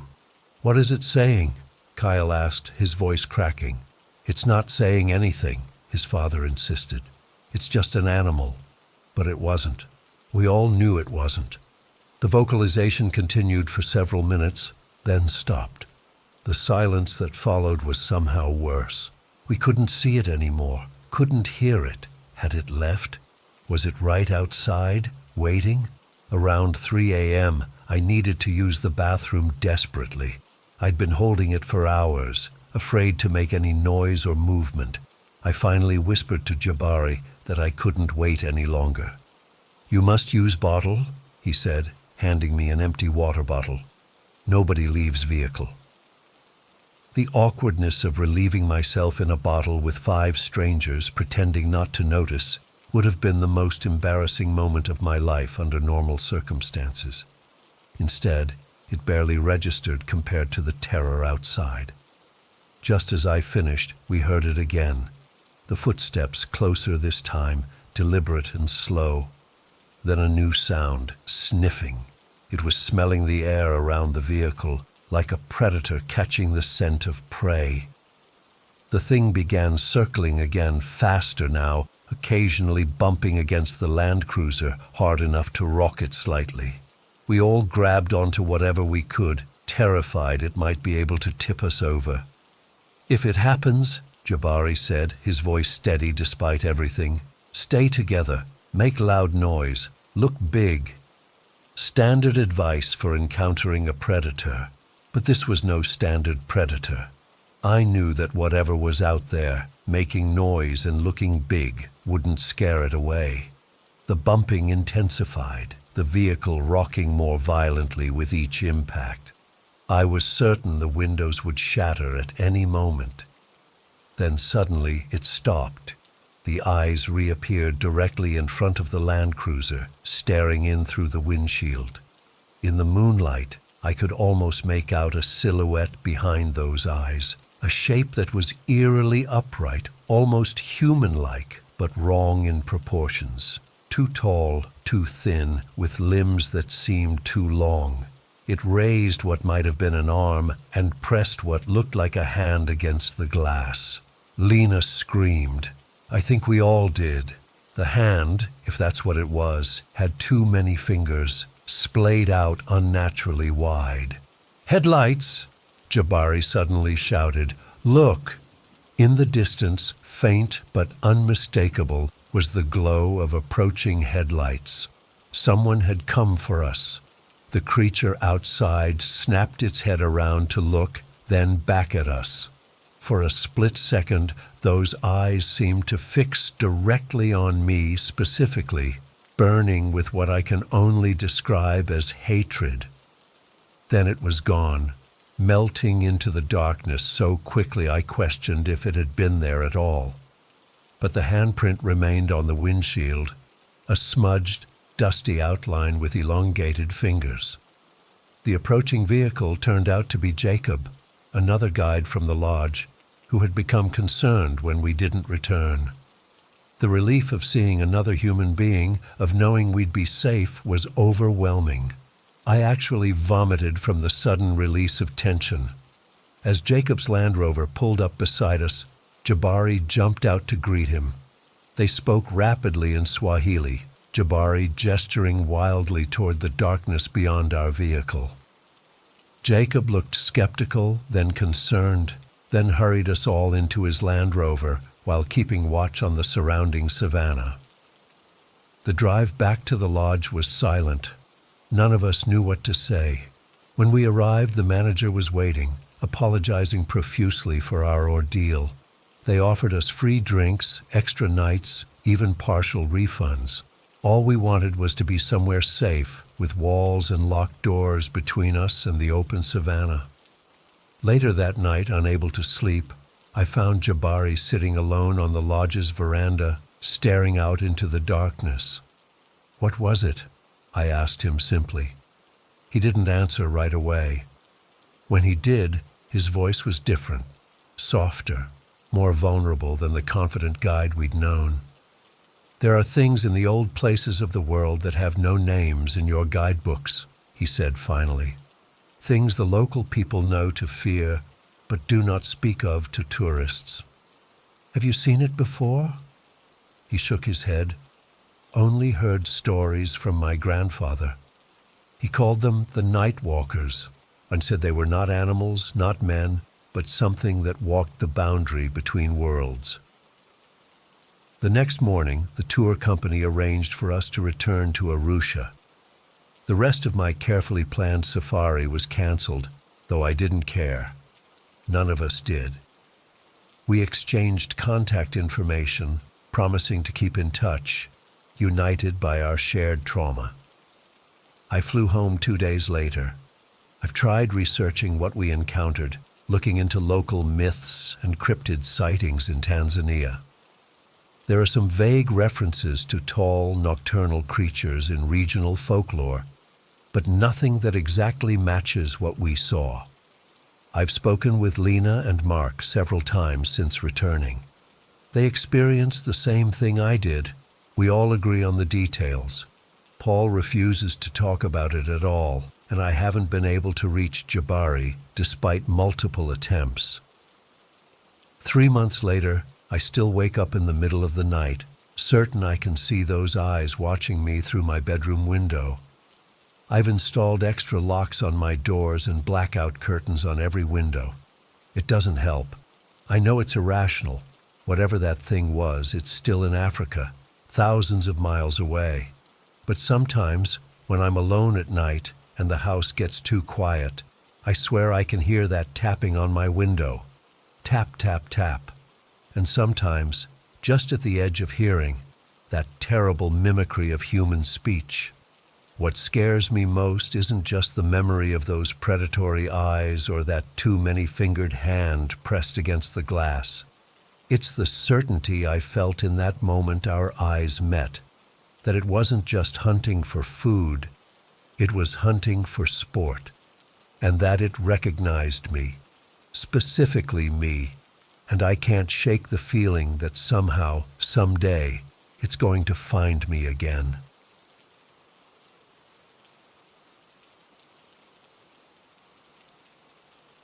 I never thought a luxury cruise would turn into the worst nightmare of my life. I'm still shaking as I type this, and it's been 3 days since I escaped. I need to get this all out before I completely fall apart. Last month, I booked a week-long Caribbean cruise on the Ocean Majesty as a treat to myself after a brutal year at work. The reviews were stellar, the itinerary perfect, and the price was a splurge, but worth it for what was supposed to be the vacation of a lifetime.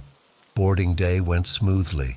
The ship was massive, 15 decks, multiple restaurants, pools, a casino, the works. My cabin was on deck 8, with a small balcony overlooking the ocean. The bed was comfortable, the bathroom spotless, and there was even a complimentary bottle of champagne waiting for me. I remember thinking how perfect everything seemed. After unpacking, I went to the mandatory safety drill. That's where I first met Elaine and her husband Mark, a retired couple from Michigan, celebrating their 40th anniversary. There was also Daniel, a solo traveler like me who worked in tech and was trying to disconnect for a week. We made plans to meet for dinner that evening in the main dining room. The first 2 days were exactly what I had hoped for. I lounged by the pool, got a massage at the spa, took a mixology class, and enjoyed getting to know my new cruise friends. The weather was perfect, sunny but not too hot, with gentle ocean breezes. On the third day, things started to feel off. I was having breakfast with Elaine and Mark when Daniel didn't show up. We figured he'd just slept in or gone to the gym early, but when he missed lunch and dinner too, I started to worry. I mentioned it to our waiter, who smiled politely and said he'd look into it, but never came back with any information. That night, I overheard 2 crew members whispering in the hallway outside my cabin. I only caught fragments. Third one this week, and keep it quiet. Before they noticed me and quickly separated, smiling those practiced customer service smiles that suddenly seemed fake and strained. The next morning at breakfast, I mentioned Daniel's absence to Elaine and Mark. Elaine looked concerned and lowered her voice. "It's not just Daniel. Remember that older couple we met at the captain's cocktail party? The Thompsons? I haven't seen them since yesterday either." I felt a chill run through me. "Maybe they're just enjoying other parts of the ship," I suggested, not wanting to jump to conclusions. Mark shook his head. "I went looking for Robert Thompson to return a book he lent me. Their cabin steward said they hadn't returned to their room last night, but he acted strange when I asked more questions." Throughout the day, I started paying closer attention to the other passengers. The ship was designed for 3,000 guests, so it was hard to keep track, but certain areas that had been busy now seemed emptier. The main pool, which had been crowded our first days, now had plenty of empty lounges during peak afternoon hours. I approached the guest services desk that afternoon and asked about Daniel, mentioning I was concerned about my friend. "I'm sure he's just enjoying his vacation," the woman said with that same plastic smile. "Many guests choose to explore different venues on the ship. Perhaps he's made new friends? Could you check if he's been back to his cabin? Or maybe if he's signed up for any shore excursions?" I pressed. Her smile tightened. "I'm afraid we can't share that information due to guest privacy policies. Is there anything else I can help you with today?" That evening at dinner, 2 more people from our assigned table were missing. The atmosphere in the dining room felt tense. Conversations were hushed, and I noticed other passengers glancing around nervously, counting empty chairs. I tried to enjoy the evening entertainment, a Broadway-style show in the main theater, but couldn't focus. The performers smiled too widely. Their movements seemed mechanical, and I kept counting the audience members, convinced there were fewer than the night before. Walking back to my cabin around 11 p.m., I passed by Daniel's room. On impulse, I knocked, but there was no answer.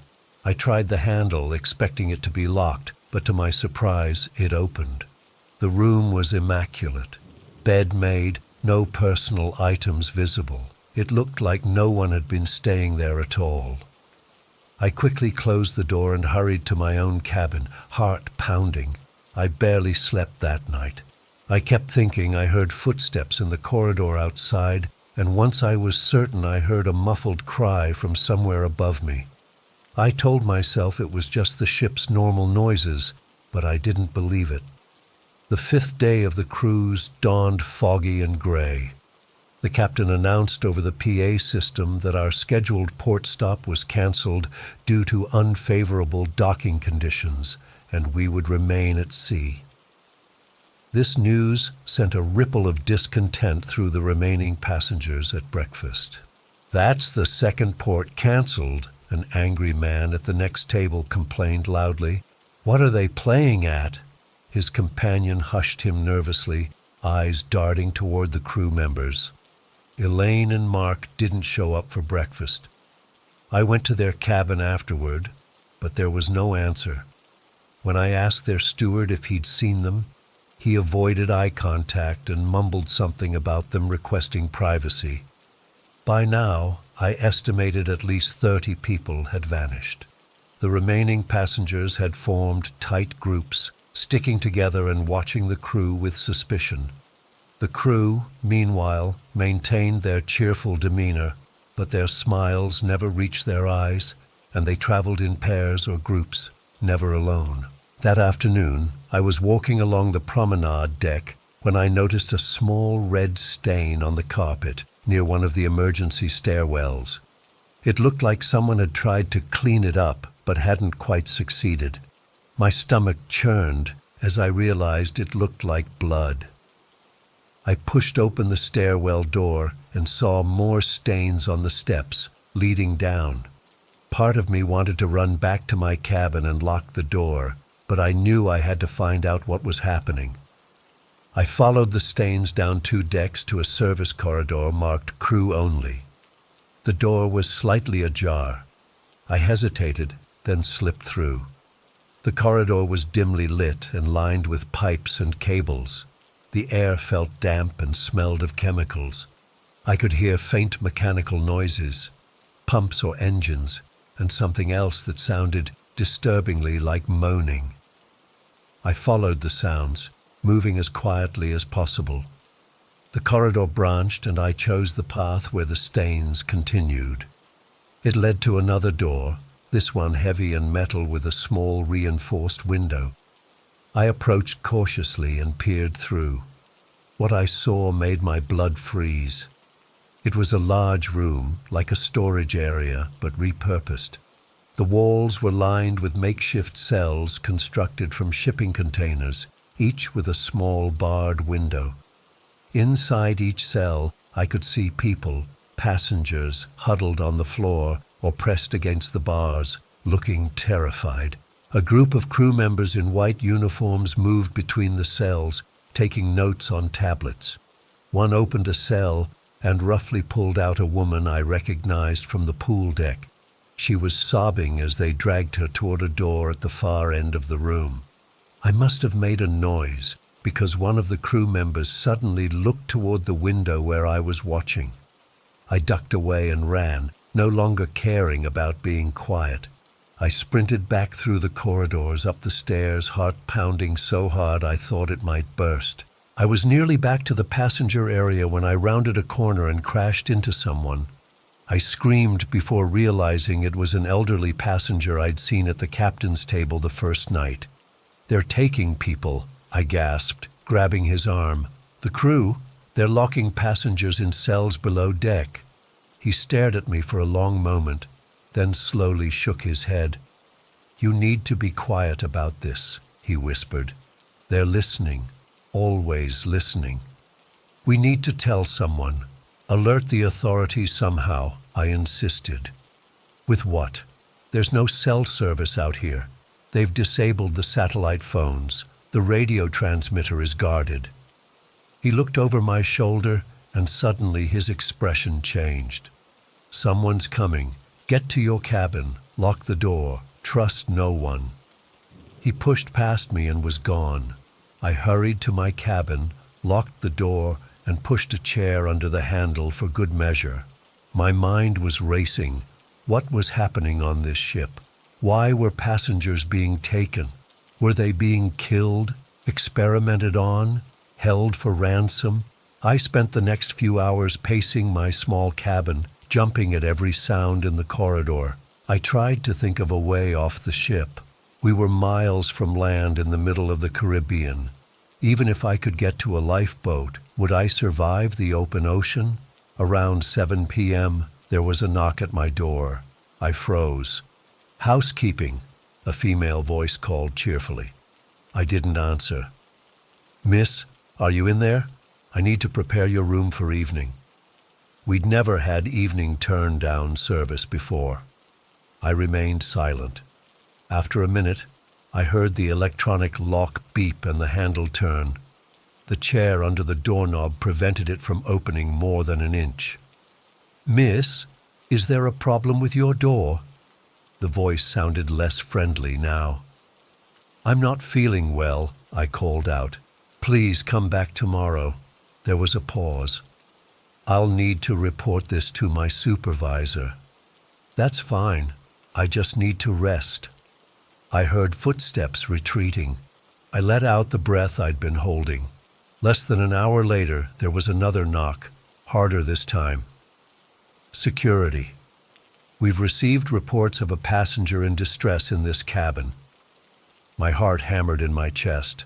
"I'm fine," I called out. "Just seasick." "We need to perform a wellness check, ma'am. Please open the door." "I just spoke to housekeeping. I told them I'm resting." "Open the door now, ma'am, or we'll be forced to override the lock for your safety." I looked frantically around the room. The balcony was my only escape route, but it was a long drop to the ocean below. I grabbed my phone, wallet, and room key and stuffed them in my pockets. The door handle jiggled violently, and I heard the electronic lock beep repeatedly as they tried to override it. I slipped out onto the balcony and closed the door behind me just as I heard the main door crash open. I pressed myself against the wall, trying to decide what to do. Jump into the ocean, try to climb to another balcony. Then I heard a woman scream from inside the ship, loud, terrified, and abruptly cut short. It was coming from somewhere down the corridor. The security personnel in my room paused. Then I heard them rush out toward the commotion. This was my chance. I slipped back into my room and peeked into the corridor. It was empty, with the sound of shouting coming from around the corner. I ran in the opposite direction, toward the emergency stairs I'd used earlier. I knew I couldn't return to the passenger areas. They'd be looking for me there. Instead, I headed down, deep into the bowels of the ship where the engine rooms and storage areas were located.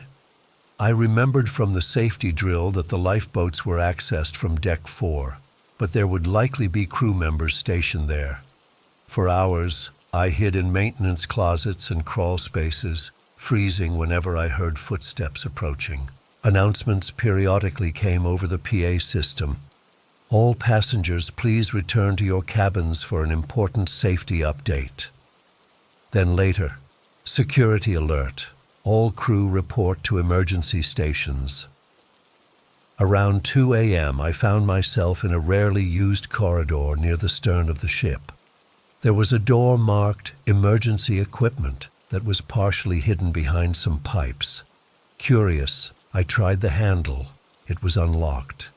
Inside was a small room containing life jackets, firefighting equipment, and, incredibly, a fully stocked inflatable life raft in a compact container.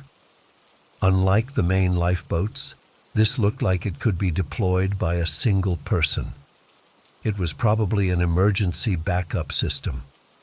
There was a small porthole in the room. I looked out and saw we were passing close to an island. I could make out lights along a coastline, maybe 5 miles away. This might be my only chance. I spent 20 minutes figuring out how to operate the raft's deployment system, using the emergency instructions posted on the wall. It was designed to be dropped from a small hatch in the floor that opened directly to the ocean below. Just as I was preparing to open the hatch, I heard voices approaching. I quickly turned off the light and hid behind some equipment. The door opened, and 2 crew members entered, speaking in low voices. "Already took care of the couple in 8215, one was saying. The old man put up more of a fight than expected. That was Elaine and Mark's cabin. I bit my lip to keep from crying out. "How many more tonight?" the second voice asked. "Another 12. The doctor wants to accelerate the schedule since that woman got away. If she starts telling others what she saw, she won't get far. Every deck is being searched." They grabbed some equipment and left, not bothering to lock the door behind them. As soon as their footsteps faded, I moved into action. I opened the floor hatch, prepared the raft container according to the instructions, and lowered it into the water using the attached winch. Once it was floating on the surface, I pulled the inflation cord. The raft expanded with a loud hiss. There was no time to hesitate. I climbed down the emergency ladder and dropped the final few feet into the raft. Using the paddles stored inside, I pushed away from the ship as quickly as possible, praying no one had heard the raft inflate. The Ocean Majesty continued on its course, lights blazing against the night sky. I paddled frantically toward the distant shore, expecting at any moment to hear alarms or see searchlights sweeping the water. But there was nothing, just the sound of waves and the ship's engines gradually fading into the distance. It took me nearly 4 hours to reach the shore, which turned out to be a small fishing village on an island I later learned was part of the Bahamas. I collapsed on the beach, too exhausted to move further. Local fishermen found me at dawn and took me to the island's small police station. I told them everything, but I could see they didn't believe me. Why would they? It sounded insane, even to me. When I checked the cruise line's website later that day, the Ocean Majesty was listed as proceeding on its scheduled route, with no incidents reported. News sites had nothing about missing passengers. It was as if nothing had happened. I'm back home now, but I can't sleep. I keep seeing those cells, hearing that woman scream, thinking about Elaine and Mark and Daniel and all the others. I've called the FBI, the Coast Guard, even reporters, but no one takes me seriously. They think I'm having a mental breakdown or making it up for attention, but I know what I saw. Something horrible is happening on that ship, and it's still out there, picking up new passengers at every port. I don't know what to do. I don't know how to make anyone believe me. All I know is that those people are still missing, and the Ocean Majesty is still sailing.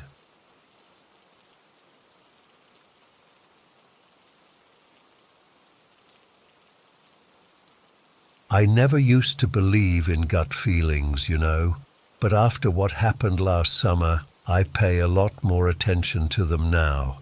I was backpacking through Eastern Europe, nothing fancy, just me with a backpack, trying to see the world on the cheap after graduating. It was going great until I hit this small village somewhere in the foothills of the Carpathian Mountains. I'm intentionally not naming it because I honestly never want anyone else to end up there. I'd been traveling for about 3 weeks at that point. Started in Berlin, made my way through Prague, Vienna, Budapest, the usual route. Then I decided to go a bit off the beaten path, wanted some authentic experiences away from the tourist crowds. Stupid decision, looking back on it now. I'd been on a bus for nearly 7 hours that day. It was hot, cramped, and the guy next to me smelled like he hadn't showered in days. When we finally arrived at this tiny village, it was already getting dark. I was exhausted, sweaty, and just wanted to crash somewhere, anywhere, for the night. The village itself was nothing special, maybe 30 or 40 buildings total, a single main street with a few shops, all of them closed by the time I got there. The bus just dropped me off and continued on its way. I remember standing there with my backpack, watching the taillights disappear around a bend in the road, feeling suddenly very alone. There was only one place to stay, according to my guidebook, this hostel at the edge of town. I started walking toward it, and that's when I got the first warning sign. The further I got from the center of the village, the quieter everything became. Not peaceful quiet, eerie quiet. No dogs barking, no TVs from open windows, nothing. Just the sound of my own footsteps and the crunch of my boots on the gravel road. When I finally saw the hostel, I actually stopped walking for a second. It looked wrong. It was this 3-story building, with faded yellow paint peeling off in long strips. Several of the windows were cracked, and the front garden was completely overgrown with weeds. The sign out front, Hostel Valea, was hanging by just one hook, swinging slightly in the breeze. Everything in me was screaming to turn around, but it was already past 9 p.m. I had nowhere else to go, and my phone had no signal to call for a taxi or find another place. So I convinced myself I was just being dramatic. I'd stayed in plenty of dive hostels before. How bad could it be for one night? I pushed open the front gate, which screeched so loudly I actually winced. The path to the front door was cracked concrete with weeds growing through it. As I approached, I noticed the front door was slightly ajar. Again, warning bells went off in my head, but I ignored them. I pushed the door open and stepped inside. The lobby, if you could call it that, was dimly lit by a single yellow bulb. The air was stale and had this weird smell, like old books mixed with something medicinal. There was a reception desk with a bell, but no one was there.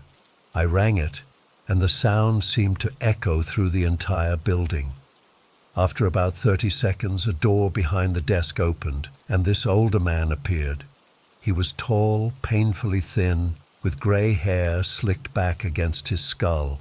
His face was all angles, and his eyes, I still remember his eyes. They were really pale blue, and he had this way of looking at you like he was memorizing your face. "You need room?" he asked in broken English. I nodded and asked if they had any beds available. He just stared at me for a moment, then smiled this weird smile that didn't reach his eyes. "Many rooms. Not many guests tonight. €20. The price was suspiciously cheap, but I wasn't about to argue. I handed over the money, and he gave me a key with a faded number 13 on it. Of course it was room 13. I nearly laughed at how cliché that was, but the man didn't seem like he'd appreciate the humor. He pointed to a staircase. "Second floor, end of hall." I thanked him and started toward the stairs, but before I could reach them, the front door opened. 2 more backpackers walked in, a guy and a girl, probably in their mid-20s like me. They looked as tired as I felt. I nodded at them, relieved to see other travelers. They nodded back but didn't smile or speak. Something about their expression seemed off, but I chalked it up to travel fatigue. The staircase creaked with every step. The walls in the hallway were bare except for water stains and the occasional patch where the wallpaper had been torn away. The carpet was worn down to threads in places. Each room I passed was silent. No TVs, no music, no conversations. I began to wonder if I was actually the only guest besides the couple who had just arrived. Room 13 was at the very end of the hall, just like the man said. The key stuck in the lock, and I had to jiggle it a few times before the door finally swung open. The room was basic: a single bed with a thin mattress, a small desk with a wobbly chair, and a closet with no door. The window overlooked the back of the property, just an overgrown field that disappeared into thick woods about 100 yards away. I dropped my backpack on the floor and immediately checked the bathroom. It was tiny and not particularly clean, but the shower had hot water, which at that point was all I cared about. I took a quick shower, changed into clean clothes, and decided to head downstairs to see if there was any food available, or at least a vending machine. The common area was on the first floor, a large room with mismatched furniture that might have been nice 20 years ago. There were 3 other people there when I walked in. The couple I'd seen earlier was sitting on a couch, not talking to each other or looking at anything in particular. The third person was an older woman, maybe in her 50s, with her gray hair pulled back in a tight bun. She was reading a book written in what looked like Russian or some other Slavic language. I cleared my throat and asked if anyone knew if there was food available. The couple looked at me simultaneously. It was weirdly synchronized, but didn't answer. The older woman spoke without looking up from her book. Kitchen closed. Village store also closed. You wait until morning. Great.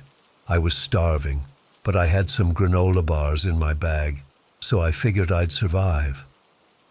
I thanked her and was about to head back upstairs when I noticed something odd.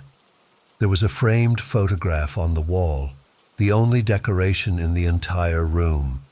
It showed a large group of people standing in front of the hostel, but the building in the photo looked well maintained, with fresh paint and a manicured garden. I moved closer to look at it. The photo seemed old, maybe from the 1980s, judging by the clothes and hairstyles.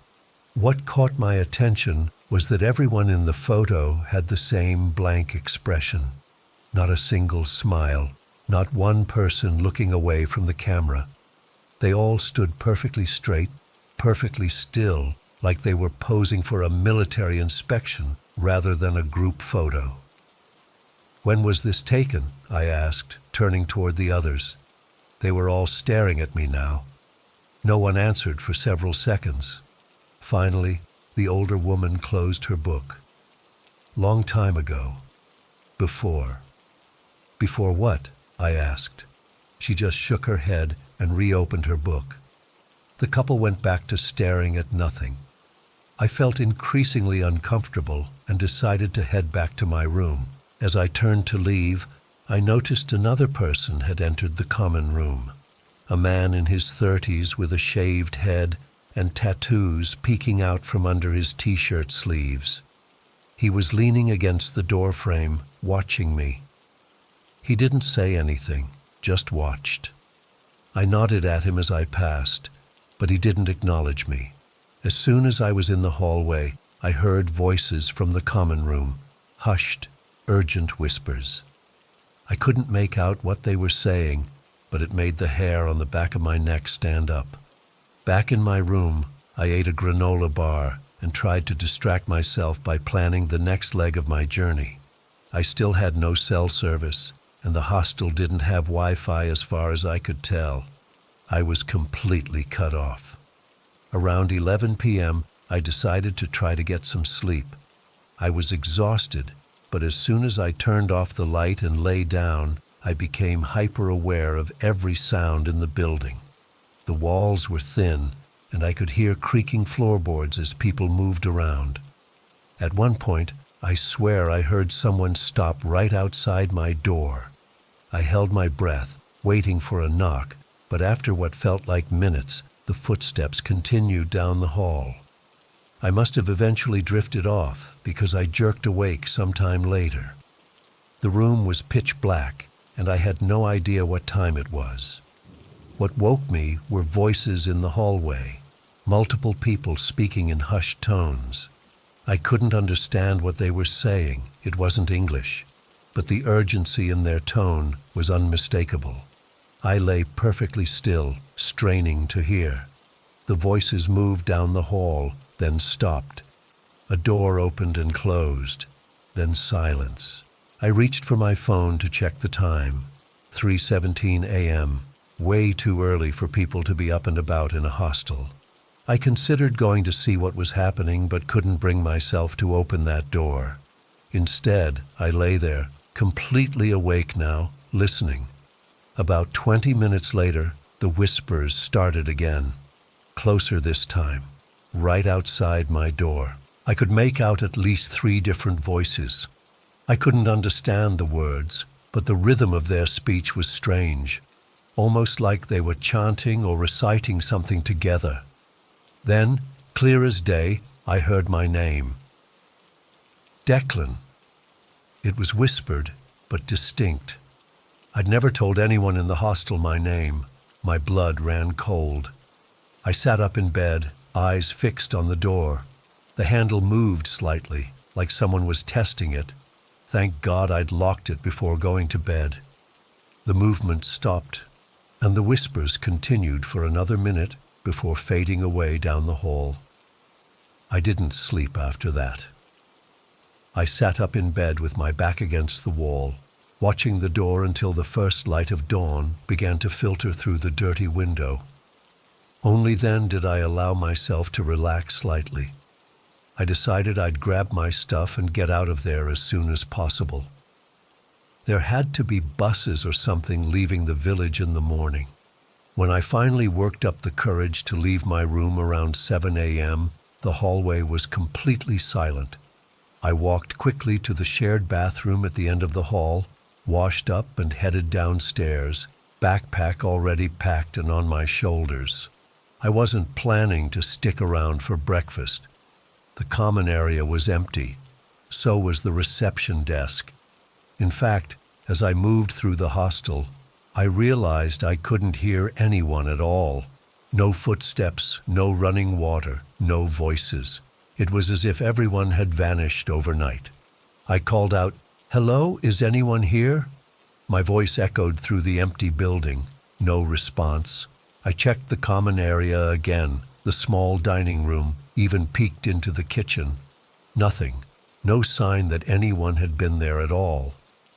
I went back to the reception desk, thinking maybe the man had stepped out for a minute, but his office behind the desk was empty too. That's when panic really started to set in. Where had everyone gone? The couple, the older woman, the tattooed guy, the receptionist. All gone. And why hadn't I heard them leave? I decided to check outside. Maybe there was some local event or emergency I didn't know about, but when I tried the front door, it wouldn't open. I pushed harder, thinking it might be stuck, but it wouldn't budge an inch. It was like it had been sealed shut. I went to the window next to the door and looked out. The street was empty. No people, no cars, nothing moving at all. It looked exactly as it had the night before, except now bathed in morning light. I tried the back door next, located off the kitchen. Locked. Every window I tried on the ground floor was either sealed shut or too small to climb through. I was trapped. I returned to the lobby, heart pounding. The phone on the reception desk caught my eye. I picked it up, praying for a dial tone. Nothing. Dead. That's when I heard it. Footsteps on the floor above me. Slow, deliberate steps. Someone was still here after all. Relief washed over me, followed immediately by a new wave of fear. Who was up there, and where had everyone else gone? "Hello?" I called out again, louder this time. "Is anyone there? The door's locked, and I can't get out." The footsteps stopped. Then, after a moment, they started again, heading toward the stairs. I stood frozen in the lobby, watching the staircase. The steps grew louder as whoever it was descended. I expected to see the receptionist, or maybe one of the guests from the night before. Instead, a man I'd never seen before appeared at the bottom of the stairs. He was middle-aged, with kind eyes and a concerned expression. He was wearing normal clothes, jeans and a flannel shirt, not at all like the other people I'd seen at the hostel. "Are you okay?" he asked in perfect English. "You look terrified." I stammered out something about everyone disappearing and the doors being locked. He looked confused for a moment, then understanding seemed to dawn on his face. "Oh, you don't know," he said. "There was a gas leak in the building early this morning. Everyone had to evacuate while they fix it. They tried to wake everyone, but your room must have been missed somehow. I came back to do a final check of the building." Relief flooded through me. A gas leak. That explained everything. The evacuation, the emptiness, the silence. "But the doors are locked," I said, still confused. "Only the front door is locked for safety," he explained. "The side entrance is open. That's how I got in. Come on, I'll show you. Everyone's been moved to another hotel just down the road." He led me through a corridor I hadn't noticed before, to a side door that was indeed unlocked. Sunlight streamed in as he pushed it open, and I breathed in the fresh morning air, feeling like a weight had been lifted from my chest. "Follow me," the man said with a smile. "It's not far." I followed him out of the hostel and down a small path that led away from the main road toward the woods I'd seen from my window. As we walked, I asked him questions about the gas leak, when they expected to fix it, where exactly this other hotel was.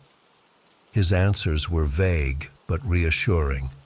It wasn't until we'd been walking for about 5 minutes that I realized something was wrong. We were heading deeper into the woods, away from the village. There were no buildings in sight, no sign of any hotel. "How much further?" I asked, slowing my pace. "Just around this bend," he said, gesturing ahead. "You can almost see it from here." I stopped walking. I think I'd rather head back to the village and find the bus station. The man turned to face me, his kind expression gone. His eyes had the same empty look I'd noticed in the other guests the night before. "There's no bus today," he said flatly, "and you're coming with me." That's when I heard them, whispers coming from the trees around us. The same whispered voices I'd heard outside my door in the night.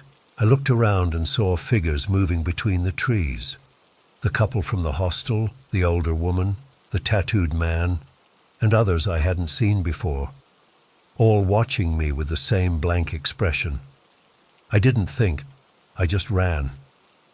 I sprinted back the way we'd come, expecting at any moment to feel hands grabbing me from behind.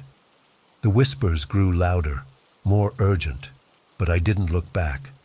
I just ran as fast as I could, my lungs burning, branches whipping at my face. I burst out of the woods and saw the village ahead of me. I didn't stop running until I reached the main street, where an actual miracle occurred. A bus was just pulling up to the stop. I rushed toward it, practically throwing myself through the doors as they opened.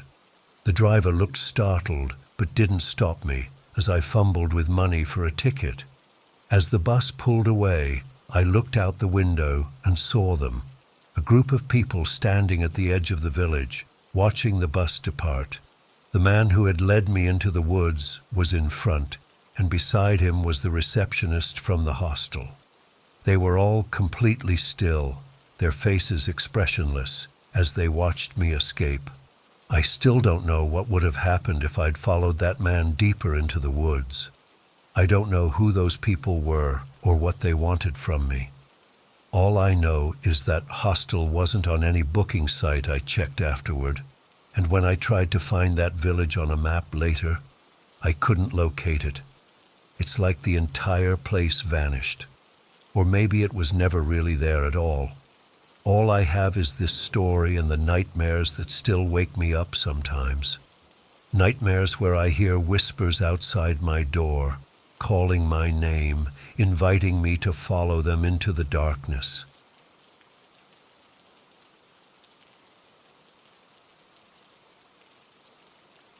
I still can't sleep through the night. It's been 3 months since that road trip, but every time I close my eyes, I see their faces, hear the footsteps approaching our car, feel the barrel of that gun pressed against my temple. Writing this down might help me process what happened, but honestly, I'm not sure anything will erase those memories. It was supposed to be the ultimate summer adventure before our final year of college. Me, Lucas, my roommate Ethan, his girlfriend Mia, and our friend Derek had been planning this cross-country road trip for months. We mapped out a route from New Jersey to California, mixing tourist spots with off-the-beaten-path destinations. The first 4 days were everything we'd hoped for, singing along to playlists at the top of our lungs, stopping at roadside diners, taking stupid photos at state lines. That carefree feeling didn't last. On the 5th day, we were driving through eastern Colorado. The landscape had changed from the lush greenery of the Midwest to something more rugged and empty. We'd left Denver that morning, heading southwest on these long stretches of highway where you could go an hour without seeing another vehicle. The sun was starting to set, painting the sky this deep orange color that made everything look different, beautiful, but somehow ominous. We were on a particularly desolate stretch of road, somewhere between small towns I can't even remember the names of now. Our GPS signal kept cutting out, but we weren't worried. Ethan was driving, I was riding shotgun managing the music, and Mia and Derek were in the back, half asleep. The radio had long since turned to static, so we were relying on Ethan's downloaded playlists. That's when we spotted him, a guy standing on the shoulder with his thumb out. "Should we stop?" Ethan asked, already slowing down. Looking back, I wish I'd said no. But the guy didn't look threatening. Maybe mid-20s, average build, wearing jeans and a faded hoodie despite the heat. He had a small backpack and looked tired. Normal, even. "We can't just leave him out here," Mia said from the back seat. "It'll be dark soon." We pulled over about 20 feet ahead of him. I remember watching in the side mirror as he jogged toward our car, his face showing what looked like relief. Derek moved to the middle of the back seat, and the guy slid in beside him. "Thanks for stopping," he said, slightly out of breath. "I've been standing there for almost 2 hours. His name was Ryan, or at least that's what he told us. He spoke with a slight accent I couldn't place, maybe Midwestern, but not quite. He claimed he was heading to Durango, which was roughly on our route, so it seemed like a perfect arrangement. For the first 20 minutes or so, everything was fine. He was polite, even offered gas money, which we declined. He made small talk about the weather, asked where we were from, normal hitchhiker conversation. But something felt off. I couldn't put my finger on it at first. Then I noticed he kept checking the side mirror. Every few minutes he'd glance back, then shift in his seat. His knuckles were white from gripping his backpack strap. "Everything okay?" I finally asked, turning around to face him. Yeah, he said quickly, too quickly. Just not used to being in a car after walking so long." "What brings you out this way?" Derek asked. That's when Ryan's whole demeanor changed. He stiffened, his eyes darting between us. "I'm trying to get away from someone," he said quietly. "Someone dangerous." The temperature in the car seemed to drop 10 degrees. No one knew how to respond to that. "Like, the police?" Mia eventually asked. "No," Ryan shook his head firmly. "Not police, just, it doesn't matter. I appreciate the ride, but I don't want to talk about it." We drove in uncomfortable silence for a while. I exchanged glances with Ethan, who kept his eyes fixed on the road but tightened his grip on the steering wheel. The sky was darkening rapidly now, that deep orange giving way to purple and then inky blue. There were no streetlights out here, just our headlights illuminating maybe 50 feet of asphalt ahead. About 45 minutes after picking up Ryan, he suddenly jerked forward in his seat. "Stop the car," he said, his voice tense. "Please, stop now." "We're kind of in the middle of nowhere," Ethan replied, but he was already slowing down. "I need to get out, now." Ryan's voice had an edge I hadn't heard before. Ethan pulled onto the shoulder. Before the car had even fully stopped, Ryan was opening the door. "Thanks for the ride," he mumbled, grabbing his backpack. "You guys should get going, like, right now." And then he was gone, jogging into the darkness toward a sparse cluster of trees about 100 yards from the road. We sat there, engine idling, completely confused. What the hell was that about? Derek leaned forward between the front seats. "No idea, but he seemed scared," Mia said, peering out the window in the direction Ryan had disappeared. "Let's just go," I suggested. That was weird as fuck. Ethan was about to put the car in drive when we heard it, the sound of an approaching vehicle. Headlights appeared in our rearview mirror, growing larger rapidly. The vehicle, an SUV with tinted windows, slowed as it approached us, then pulled over about 30 feet behind. "They're stopping," Derek said unnecessarily. We could all see it. "Just stay cool," I said, trying to sound calmer than I felt. "They probably just want to make sure we're okay." But deep down, I knew. This had something to do with Ryan. 4 men got out of the SUV. Even in the dim light, I could see they weren't good Samaritans checking on stranded motorists.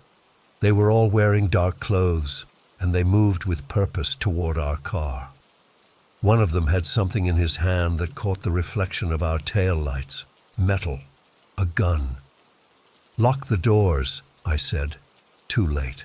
The first man had already reached my window and was tapping on the glass with the barrel of his pistol. "Roll it down," he ordered. His voice was flat, emotionless. My hand was shaking as I pressed the button. The window hummed down, and suddenly the gun was inches from my face. "Where is he?" the man demanded. "Who?" Ethan asked, though we all knew exactly who he meant. "Don't play stupid," another man said, now standing at Ethan's window. "The guy you picked up. Where did he go?" "He just asked us to stop and took off that way." I pointed toward the trees. "We don't know him. We were just giving him a ride." The man at my window studied my face, then glanced at the others. "Get them out of the car." What followed feels like something from a nightmare, but I remember every excruciating detail. They forced us out at gunpoint, made us kneel on the ground with our hands behind our heads. The gravel bit into my knees through my jeans. The night air was cold now, and I was shivering, from fear as much as the temperature. "Check their phones," the apparent leader ordered. One of his men collected our phones, scrolled through them briefly. "Nothing," he reported. "Listen," Mia's voice was shaking but determined. "We literally just picked that guy up less than an hour ago. We don't know him. We don't know what he did or who you are. We're just college students on a road trip." The leader ignored her, conferring quietly with the others. I caught fragments. "Might have told them, and can't risk it." Then he turned back to us. "You're coming with us until we sort this out." They bound our wrists with zip ties, so tight they cut into my skin, and put blindfolds on us. I tried to memorize the sounds, the directions we turned as they loaded us into what felt like a van, not the SUV they'd arrived in. But after a few minutes of driving on rough roads with various turns, I lost all sense of orientation. The drive lasted forever. My shoulders ached from the awkward position, and I kept bumping into Derek beside me with every turn. No one spoke much, except for Mia, who kept asking where they were taking us, receiving only "shut up" in response. I tried to stay rational, to think of ways out of this situation, but my mind kept spiraling into worst-case scenarios. Would they kill us? Was this some kind of cartel thing? Human trafficking? The most terrifying part was not knowing. After what felt like hours, but was probably closer to 90 minutes, the van stopped. They yanked us out one by one. I stumbled, unable to catch myself with my hands tied, and fell hard onto what felt like a dirt path. Someone roughly pulled me up by my arm. I could tell we were inside a building from the sudden absence of wind and the echo of footsteps. It smelled musty, like old wood and dust. They led us down what seemed like a hallway, then through a door, and finally removed our blindfolds. We were in a room with bare concrete walls. A single bulb hung from the ceiling, casting harsh shadows. There was nothing else, no furniture, no windows, just another door on the far wall. They cut the zip ties from our wrists and left, locking the door behind them. The four of us stood there, rubbing our wrists, looking at each other in stunned silence. "Are you guys okay?" I finally asked. Ethan nodded numbly. Mia had tears streaming down her face but was trying not to make noise. Derek was pacing the small room, examining the walls, the doors, looking for any weakness. "There's no way out," he eventually concluded, sliding down the wall to sit on the floor. We talked in hushed voices, trying to piece together what was happening. Who was Ryan? What had he done that these people were after him? Had he known they were following him when he asked us to stop? "They're going to kill us," Mia whispered at one point. "They're going to kill us, and no one will ever know what happened." I wanted to reassure her, but I couldn't find the words, because I thought she might be right. Hours passed. My watch had been taken, so I had no idea what time it was. We took turns trying to sleep, though I don't think any of us actually did. The light stayed on constantly, making it impossible to gauge the passage of time. I was leaning against the wall, half dozing, when the sound of shouting jolted me awake. Gunshots rang out. Not a lot, maybe 3 or 4, but unmistakable. Mia stifled a scream. We huddled together in the corner farthest from the door, as if that would provide any protection. The door burst open. 2 men entered, not our captors, but different men. These ones wore tactical vests and carried assault rifles, military-style haircuts, stern expressions. "Are you the students?" one of them asked. We nodded, too shocked to speak. "Come with us, now." We didn't hesitate.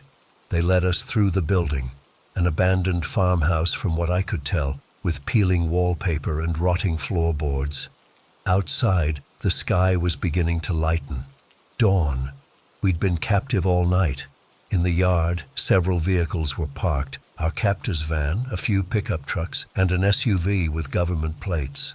Men in similar tactical gear were securing the area. 2 of our original captors sat on the ground, hands bound behind their backs, looking furious. "Who are you?" I finally managed to ask the man escorting us. "Local militia," he replied curtly. "We've been tracking these guys for weeks. Human trafficking operation. Been snatching people off highways across 3 states." "But what about Ryan, the hitchhiker?" Ethan asked. The militiaman exchanged glances with his colleague. "There was no hitchhiker, at least not one named Ryan. These guys use plants, people who pretend to need help, get picked up by good Samaritans like you, then call in your location. Usually they drug their victims or force them off the road, but looks like you pulled over on your own." My blood ran cold as the realization hit me. Ryan wasn't running from these men. He was working with them. We'd been set up from the beginning. They drove us to the nearest police station, where we spent hours giving statements. Our car had been found abandoned on the highway, our luggage ransacked but still mostly intact. The police confirmed what the militia had told us. We'd stumbled into the path of a trafficking ring that operated across the rural Southwest, targeting travelers on isolated stretches of road. We ended our road trip there. Ethan's parents wired us money for flights home, and we left Colorado the next day. None of us have talked much about what happened. Sometimes one of us will text the group chat, just checking in, making sure everyone's okay. But we never discuss the details. I still don't know why they kept us alive that night instead of just killing us. Maybe they really did think Ryan had told us something important. Maybe they were planning to use us for something worse.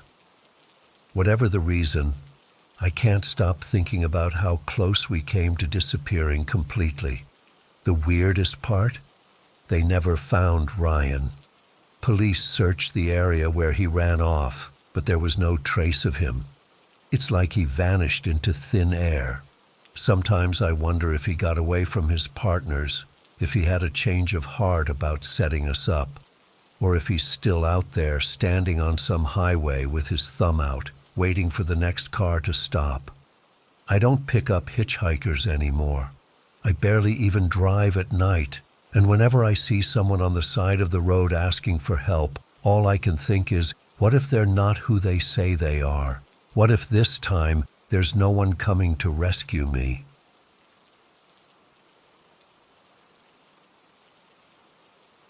I still don't know what happened at the Pinecrest Mountain Lodge last weekend.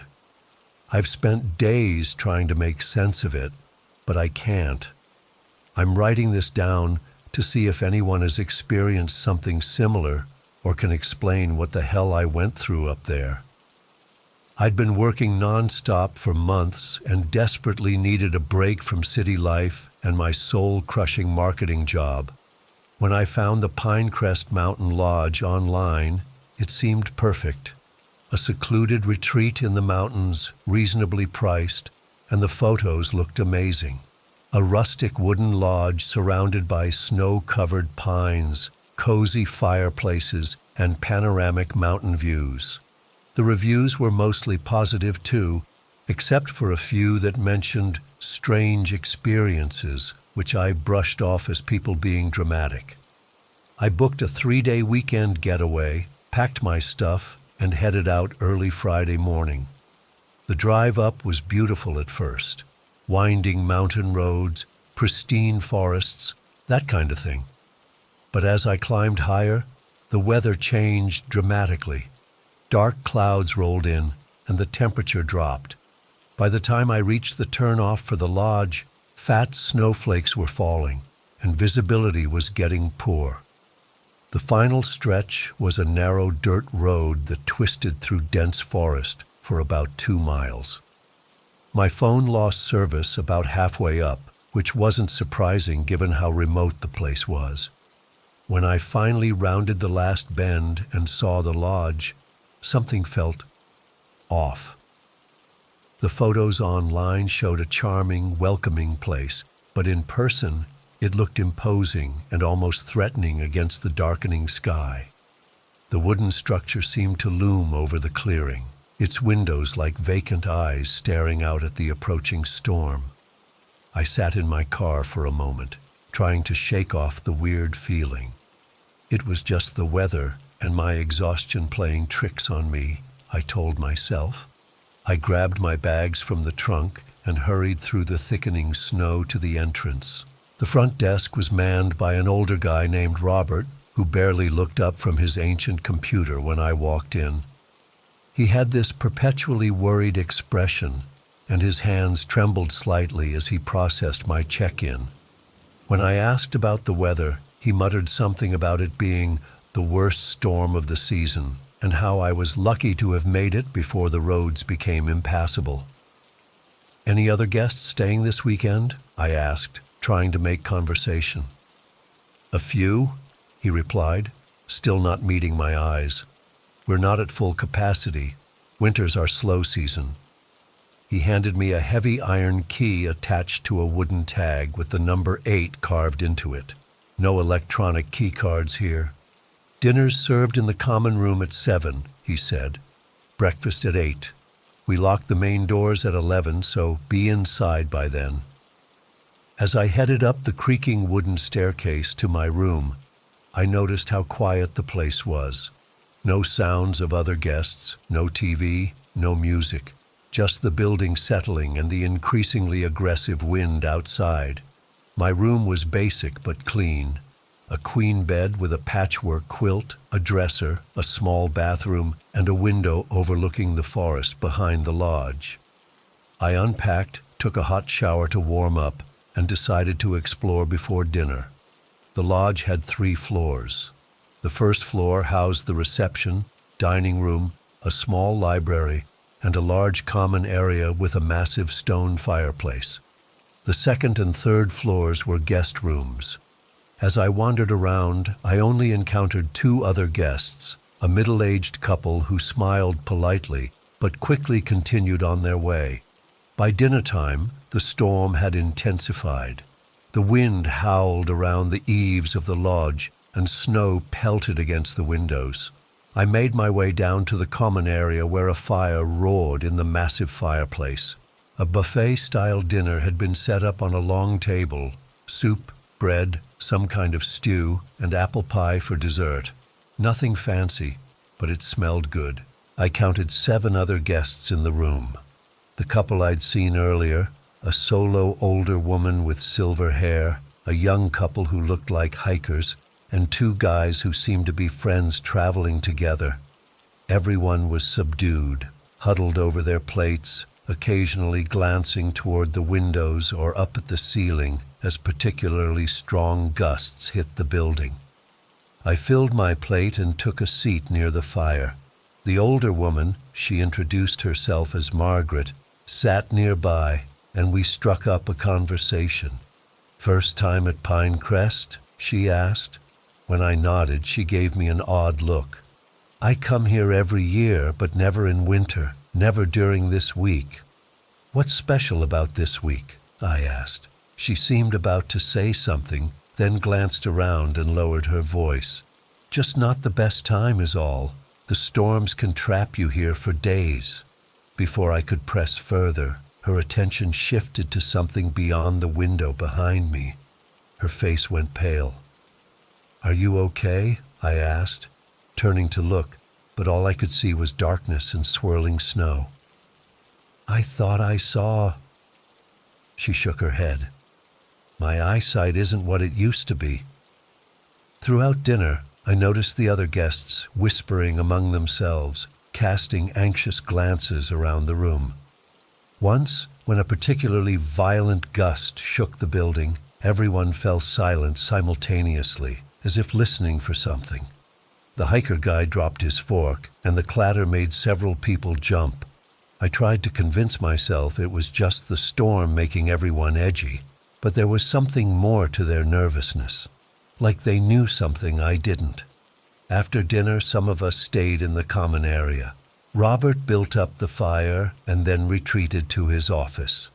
The hikers pulled out a deck of cards, but they kept losing track of the game, distracted by the storm. Margaret sat knitting, though her eyes kept drifting to the windows. Around 9:30, I was standing by one of the large windows, watching the hypnotic swirl of snow in the darkness, when I saw it. A dark figure moving among the trees at the edge of the property. At first, I thought it was just a shadow cast by the swaying branches, but then it moved against the wind, deliberately, purposefully. "Hey," I said, pointing, "is that someone out there?" The room went dead silent. Margaret's knitting needles stopped clicking. When I turned back, everyone was staring at me. "What?" I asked. "You shouldn't look out the windows after dark," one of the guys said quietly. "Not during this time of year." "What does that mean?" I demanded, but no one would elaborate. One by one, they made excuses and headed up to their rooms, leaving me alone in the common area. I stayed by the fire for another hour, my mind racing with questions. Were they messing with me because I was new? Was this some kind of weird tradition at the lodge, scaring first-timers? Yet the fear in their eyes had seemed genuine. When I finally headed up to my room, the hallways seemed longer and darker than before. I could have sworn I heard footsteps behind me, but each time I turned, no one was there. In my room, I double-checked the lock and wedged a chair under the doorknob, feeling ridiculous but unable to shake my unease. Outside, the storm raged on. I got ready for bed and turned off the lights, hoping sleep would reset my imagination. I must have dozed off eventually because I jerked awake suddenly around 2 a.m. according to the bedside clock. My heart was pounding, though I couldn't remember any dream. Then I heard what had woken me, a scratching sound like nails dragging slowly across the window. Scratch, scratch, scratch. I froze, barely breathing. My room was on the second floor. Nothing should be able to reach the window. The scratching continued, methodical and patient. Then it stopped abruptly, replaced by a soft tapping. Tap, tap, tap, like knuckles gently knocking, asking to be let in. I couldn't move, couldn't even reach for the bedside lamp. The tapping continued for what felt like an eternity, then stopped. The silence that followed was somehow worse. Just as I was gathering courage to turn on the light, a new sound started, louder, more insistent. Not at my window this time, but somewhere else in the lodge. A pounding, like something trying to get in. Boom, boom, boom. The whole building seemed to vibrate with each impact. It was coming from the direction of the main entrance. I heard distant voices, alarmed shouts, doors opening in the hallway. Then, without warning, the power went out. Complete darkness enveloped me, broken only by occasional flashes of lightning that illuminated my room in stark blue-white bursts. In one of those flashes, I saw something outside my window, a dark silhouette, humanoid but wrong somehow, pressed against the glass. I screamed and tumbled out of bed, crawling across the floor to the bathroom, where I locked myself in. The pounding at the lodge entrance continued, growing more frenzied. I could hear people running in the hallways, shouting to each other. Someone pounded on my door, yelling something I couldn't make out over the cacophony of the storm and my own racing heart. Then, as suddenly as it started, everything stopped. The pounding ceased. The voices went quiet. Even the wind seemed to die down momentarily. The silence lasted maybe 15 seconds before the lights flickered back on. The sudden brightness stung my eyes as I huddled on the bathroom floor, clutching a towel rod I'd somehow torn off the wall. I waited, counting my heartbeats, listening. Nothing. No sounds of the other guests, no footsteps in the hallway, just the distant howl of the wind. After what must have been 20 minutes, I finally worked up the courage to open the bathroom door. My room was empty, undisturbed except for the tangled mess of blankets on the bed. The window was intact, showing nothing but darkness and snow beyond. I checked the time, 3:17 a.m., still the middle of the night. Cautiously, I approached my room door and pressed my ear against it. Silence. I removed the chair, unlocked the door, and peeked out into the hallway. Empty. No sign of the panic I'd heard just minutes before. "Hello?" I called out. My voice sounded thin and frightened. No response. Something was very wrong. I grabbed my phone, still no service, and pulled on some clothes and shoes. I needed to find someone, to make sure everyone was okay. The hallway was eerily silent as I made my way toward the stairs. All the doors were closed. I knocked on a couple, calling out, but received no answer.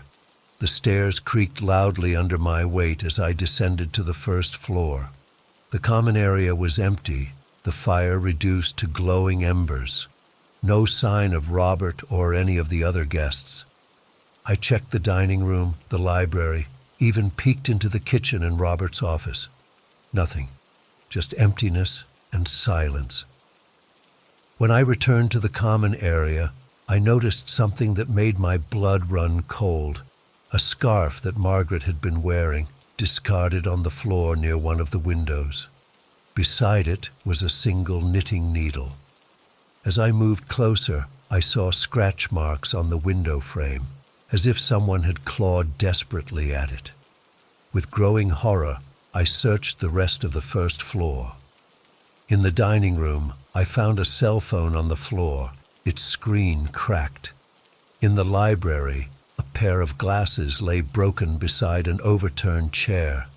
It looked like everyone had left in a hurry, or had been taken. I ran back to the front door, desperate to get out, to find help, or at least escape whatever was happening. The massive wooden door wouldn't budge. I pushed, pulled, and slammed my shoulder against it repeatedly, but it was like trying to move a mountain. Something was blocking it from the outside. All the windows on the first floor were similarly sealed, not broken or locked, but somehow immovable, as if the glass had fused to the frames. I was trapped. Panic rising in my throat, I ran back upstairs to check the other rooms. Each one told the same story. Beds unmade, personal items scattered about, but no people. In one room, the window was wide open, snow piling on the sill and floor, but no sign of the occupants. I returned to my room, now fully overcome with terror. I pushed the dresser in front of the door and huddled on the bed, wrapping myself in blankets despite being fully dressed. My mind raced with possibilities, each more terrifying than the last. Had everyone else managed to escape something that was now trapped in here with me? Or had they been taken by whatever had been trying to get in? Hours passed this way, with me jumping at every creak and groan of the old building. The storm showed no signs of letting up.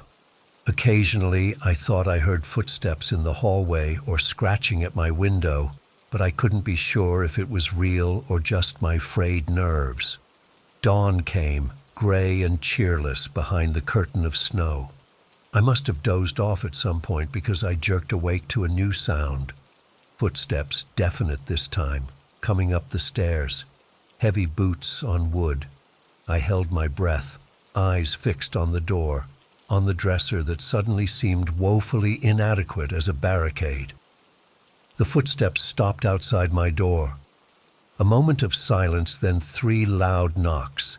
"Hello? Anyone in there?" A male voice, unfamiliar. I couldn't speak, couldn't move. "This is search and rescue. We received a distress call from this location. If anyone can hear me, please respond." Search and rescue? How? There was no phone service, and as far as I knew, the lodge had no landline. The doorknob rattled. "We're going to force entry if necessary. Stand back from the door." I finally found my voice. "Wait, I'll move the dresser." My legs were shaking so badly I could barely stand, but I managed to push the dresser aside enough to open the door. 3 people stood in the hallway, 2 men and a woman, wearing heavy winter gear with "Mountain Rescue" emblazoned across their jackets. They looked surprised to see me. "Are you alone?" one of the men asked, glancing past me into the room. I nodded. "Everyone else is gone. I don't know what happened to them." They exchanged looks. "Ma'am, we need to evacuate you immediately. The storm is intensifying and this structure isn't safe." "But what about the others?" I asked as they ushered me toward the stairs. There were at least 7 other guests, plus the caretaker. "We'll explain everything once we get you to safety," the woman said firmly. "Right now we need to move." They hustled me downstairs and to the front door, which one of them opened with surprising ease. Outside, the snow was falling so heavily I could barely see the rescue vehicle parked a few yards away. "Keep your head down and stay between us," the second man instructed as they formed a protective triangle around me. We pushed through the snow to their vehicle, a large, rugged SUV with chains on the tires. They quickly loaded me into the back seat, climbed in, and locked the doors. The engine roared to life, and we began the treacherous journey down the mountain. I kept looking back at the lodge as we pulled away. Through the curtain of snow, I could have sworn I saw figures moving around the building, circling it, reaching toward the windows with long, dark limbs, but it was probably just the shadows of trees in the wind. No one spoke until we were well down the mountain road. Finally, the woman turned to face me from the front passenger seat. "You're lucky," she said, "very lucky." "What happened back there?" I demanded. "Where is everyone else?" She hesitated, exchanging a glance with the driver. "We don't know exactly. We received an automated distress signal from the lodge's emergency system at 3:21 a.m. By the time we could assemble a team and get up here, it was nearly dawn. But what about the others? We need to go back for them. There was no one else in the building, the driver said firmly. We searched every room before we found you. That's impossible, I insisted. There were other guests. I spoke with them at dinner. One was named Margaret. There was a couple, some hikers. The lodge has been closed for renovations all winter, the woman cut in. It's not supposed to be open to guests at all. The caretaker, Robert Walsh, is the only one authorized to be on the property, and he wasn't there either. I stared at her in disbelief. That's not possible. I checked in yesterday. I paid for a room. I ate dinner with the others. No one responded to this. The rest of the drive passed in tense silence until we reached a small medical facility in the nearest town. They checked me over, found nothing wrong besides elevated stress levels, and had me speak with a police officer who took my statement with poorly concealed skepticism. When I checked my credit card statements later, there was no charge from Pinecrest Mountain Lodge. When I searched for it online, the website I'd used to book my stay had vanished. The only references to the place mentioned it had been closed for renovations since last fall, after unexplained incidents the previous winter. I've tried to investigate what happened that night, but I hit dead ends everywhere. No one seems to know or be willing to discuss the history of the lodge. The local newspaper archives mention an incident there in 1978, but provide no details. All I know is what I experienced: the vanishing guests, the sounds in the night, the sealed doors, and the rescue that came seemingly out of nowhere. I haven't been able to sleep properly since. Every time the wind picks up at night, I imagine I hear scratching at my window. Tap, tap, tap. Like something followed me home, waiting patiently to be let in. I really need to get this off my chest. It's been 3 months since I got back from Colombia, and I still wake up in cold sweats almost every night.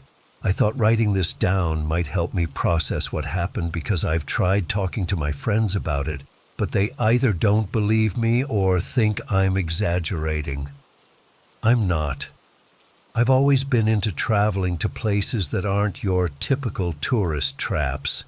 I wanted to see the real Colombia, not just the sanitized version they show in travel brochures. So when I found this tour online called Hidden Colombia: Ancient Paths and Secret Places, it seemed perfect. The website looked professional enough, with great reviews and reasonable prices. The guide, Carlos, was described as a local expert who grew up in rural Colombia and knew places most tourists never see. Exactly what I was looking for. There were 8 of us in the group: a retired couple from Canada, Margaret and Bob, 2 college friends from Australia, Jess and Emma, a solo traveler from Germany, Klaus, a photographer from Japan, Takashi, and a couple from California, Rachel and myself, Mason. We all met at this little hostel in Bogota, where Carlos gave us a briefing about our 10-day journey. Carlos was charismatic, probably in his late 40s, with this weathered face that made him look like he had stories to tell. He spoke perfect English, with just enough of an accent to sound authentic. He joked easily and made us all feel comfortable right away. I remember thinking how lucky we were to have such a cool guide. The first 3 days were amazing. Carlos took us through these incredible markets in Bogota where tourists rarely go. We tried street food I'd never heard of before, visited these beautiful old churches, and learned about Colombian history. He even brought us to meet his cousin, who owned a coffee farm just outside the city. Everything felt genuine and special, like we were getting this exclusive experience. On day 4, we drove about 4 hours to this small town called San Miguel. At least that's what Carlos called it. I tried to find it on maps later and couldn't. The roads got progressively worse as we traveled, but Carlos assured us it was normal. The best places are not easy to reach, he kept saying. We stayed in this family-run guest house that was basic but clean. The locals seemed friendly, though they gave us these strange looks sometimes when Carlos wasn't watching. That night, I noticed Carlos having an intense conversation with an older man in the corner of the local restaurant. They were speaking rapid Spanish, and I couldn't understand much, but their body language seemed tense. When I asked Carlos about it later, he laughed it off, saying it was just a disagreement about local football teams. I believed him then. Day 5 is when I first got that feeling something wasn't right. We hiked to these supposedly ancient ruins that weren't mentioned in any guidebook I'd read. They were impressive, these stone structures half covered in vegetation, but there were no other tourists, no information plaques, nothing to indicate this was an actual archaeological site. When Klaus, who was an archaeology buff, asked Carlos about the civilization that built them, Carlos's answers were vague. An ancient tribe, he said. Very powerful magic. Very sacred. It didn't sit right with me. That night at dinner, I tried to connect to Wi-Fi to send some photos to my parents, but there was no signal. Carlos told us we'd be going even more remote the next few days and probably wouldn't have service, which wasn't what he told us during the initial briefing. Rachel noticed my unease and squeezed my hand under the table, but whispered that I was being paranoid. This is the authentic experience we wanted, she said. Day 6, we drove another 3 hours on these dirt roads that barely qualified as roads. The landscape changed dramatically. Lush, dense jungle that seemed to swallow us. Carlos had become noticeably quieter, checking his phone frequently despite claiming there'd be no service. We arrived at another village, even smaller than San Miguel. The locals here didn't smile at us. They stared with these blank expressions that made my skin crawl. Our accommodation was basically a large open-air hut with hammocks. Traditional sleeping quarters, Carlos explained, though I noticed he had his own tent set up away from us. That night, I woke up around 2 a.m. to the sound of chanting somewhere in the distance. It was faint, but unmistakable, rhythmic and haunting. Nobody else seemed to hear it, or if they did, they didn't mention it the next morning. Day 7 was when things went from unsettling to terrifying. After a breakfast of fruit and some kind of corn cake, Carlos announced we'd be hiking to a very special place that very few outsiders had ever seen. He became animated again, like he was during the first days, telling us we were privileged to experience true Colombian spiritual heritage. We hiked for hours. The trail kept getting narrower, muddier, harder to follow. The jungle was so thick that even though it was midday, it felt like dusk beneath the canopy. The air was thick and humid, making it hard to breathe. I was sweating through my clothes within minutes.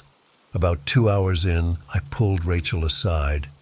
"Something doesn't feel right," I whispered. "This isn't what we signed up for." She looked annoyed. "Mason, stop being so American about everything. We wanted authentic, right? This is authentic." Klaus overheard us and joined the conversation. "I think Mason is right," he said quietly. "This doesn't match the itinerary we were given. And I tried to look up those ruins yesterday.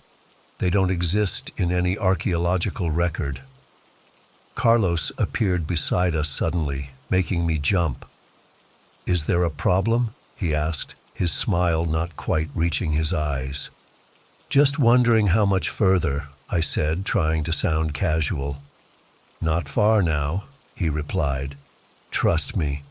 What you'll see will be worth every step." As we continued, I noticed Carlos checking these markings on trees, little symbols carved into the bark that I hadn't noticed before. He'd adjust our direction slightly each time. They weren't trail markers like I'd seen on hikes before. They looked older, cruder. The rest of the group was strung out along the trail, with Margaret and Bob struggling at the back. Carlos kept pushing us forward, saying we needed to reach our destination before dark. I started counting steps to calm my anxiety, something I do when I'm stressed. We'd gone over 15,000 steps from our starting point when Carlos finally raised his hand for us to stop. "We're here," he said, his voice different, reverent, almost. We had reached a clearing in the jungle. At first, I didn't understand what I was looking at. The ground was littered with what looked like white sticks and oddly shaped rocks. Then my brain processed what my eyes were seeing. Bones. Human bones. Dozens, maybe hundreds, scattered across the clearing like they'd been there for years, partially covered by leaves and dirt. Rachel gasped beside me. Jess started crying quietly. Bob muttered, "Jesus Christ," under his breath. "What is this place?" Klaus demanded, his voice shaking. Carlos turned to face us, and his expression had completely changed. The friendly guide was gone. His eyes were dark, intense, and his smile was wrong, just wrong.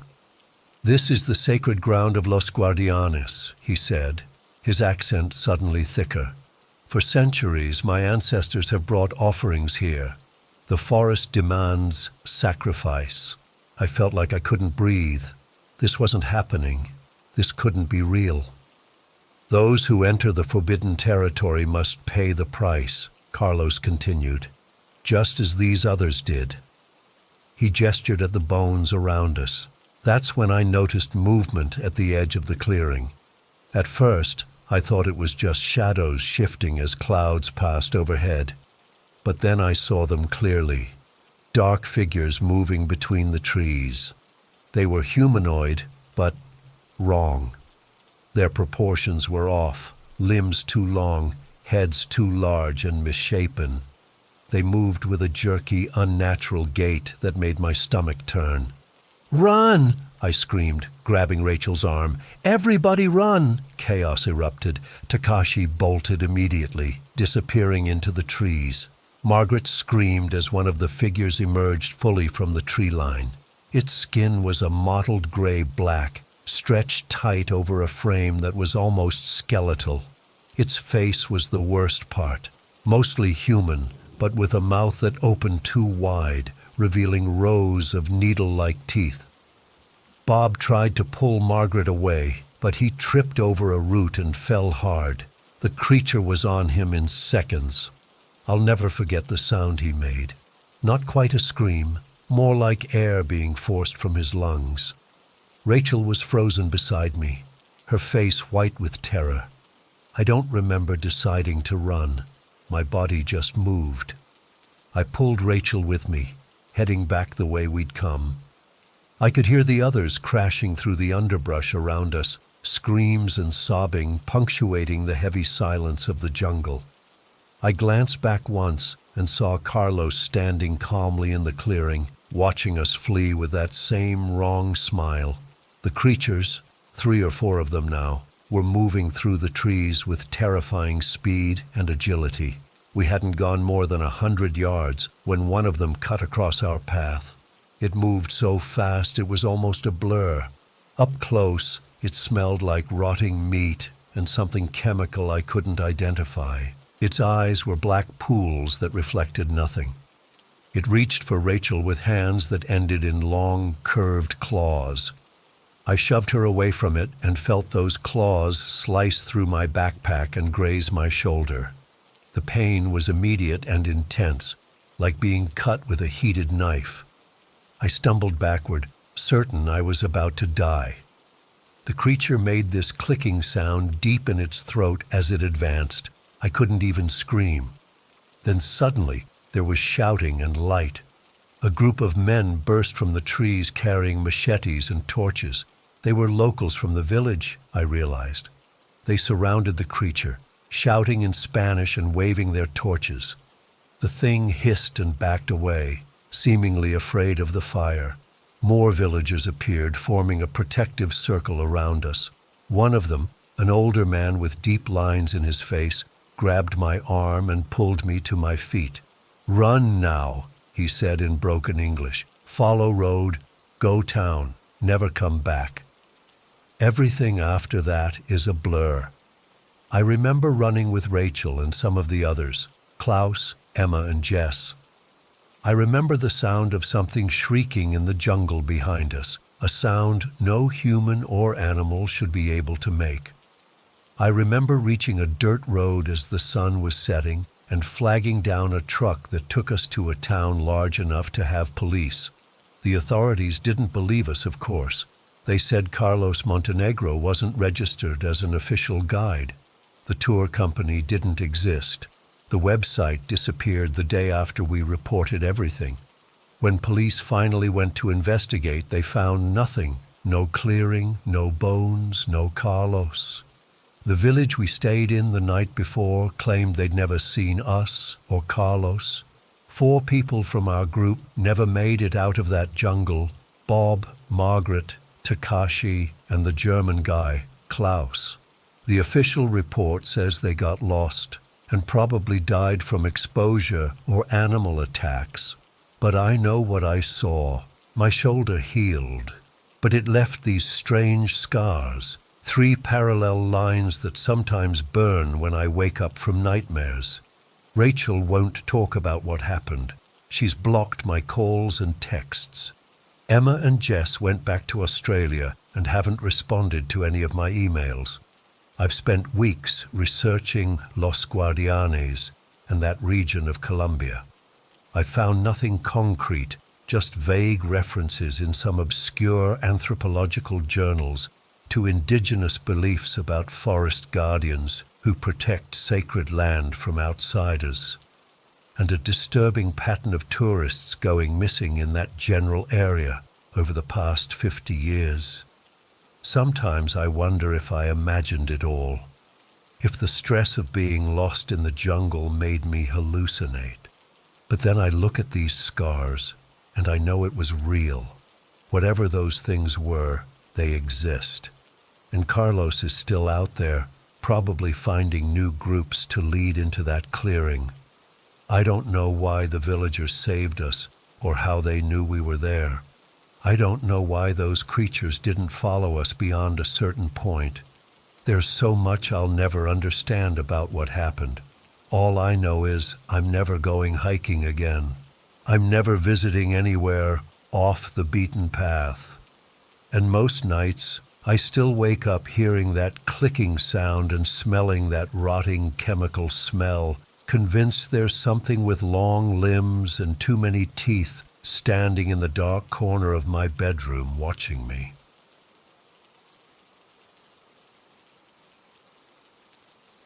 I never thought I'd be sharing this. Even now, months later, my hands shake as I type. But I need to get this out. Maybe someone will believe me, or at least warn others about what I found. Last April, feeling burned out from my tech job in Seattle, I decided to take a digital detox vacation somewhere without cell service or Wi-Fi. I wanted quaint villages, fresh air, and simplicity. I found a travel blog post about undiscovered gems in rural England and decided on Thornwick Vale, a village not even on Google Maps. Getting there was already strange. The train only went to Millfield, the nearest town about 15 miles from Thornwick. At the station, I asked about buses or taxis to Thornwick Vale. The ticket clerk's smile instantly vanished. He stared at me for an uncomfortably long time before mumbling something about a local bus that sometimes goes that way. When I pressed for details, he just shook his head and said, "Not today." I ended up hiring Mr. Benson, an elderly taxi driver who reluctantly agreed to take me after I offered double his normal rate. During the drive, he kept glancing at me in the rearview mirror. "Tourist?" he finally asked. "Yeah, just looking to experience authentic English countryside." Thornwick Vale looked perfect. He went quiet. Then, "Why Thornwick? There's nicer villages. Dunsley has a famous pub. Meerton has lovely gardens.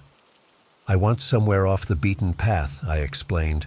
Places without tourists. He nodded slowly. Thornwick's certainly that. As we approached, the landscape changed. Rolling green hills gave way to thick forests with ancient, gnarled trees.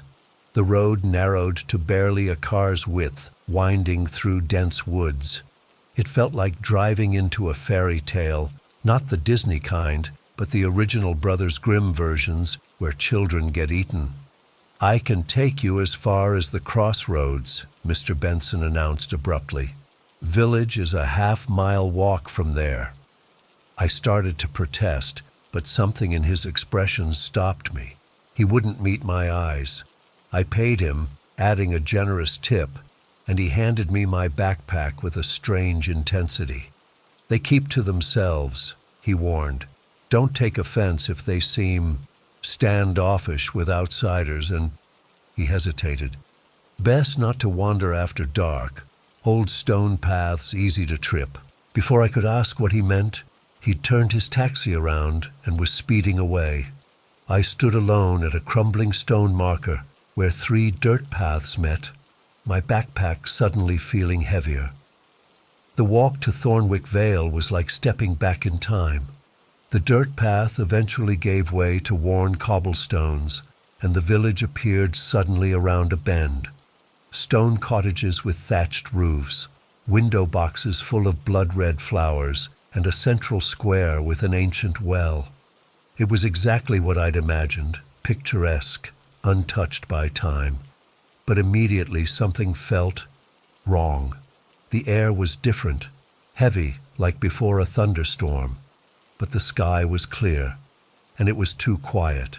No birds singing, no insects buzzing, just an unnatural stillness that made the hair on my arms stand up.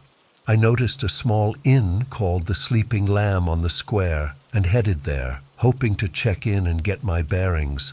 The door creaked when I pushed it open. Inside was dim, lit by actual oil lamps despite it being midday.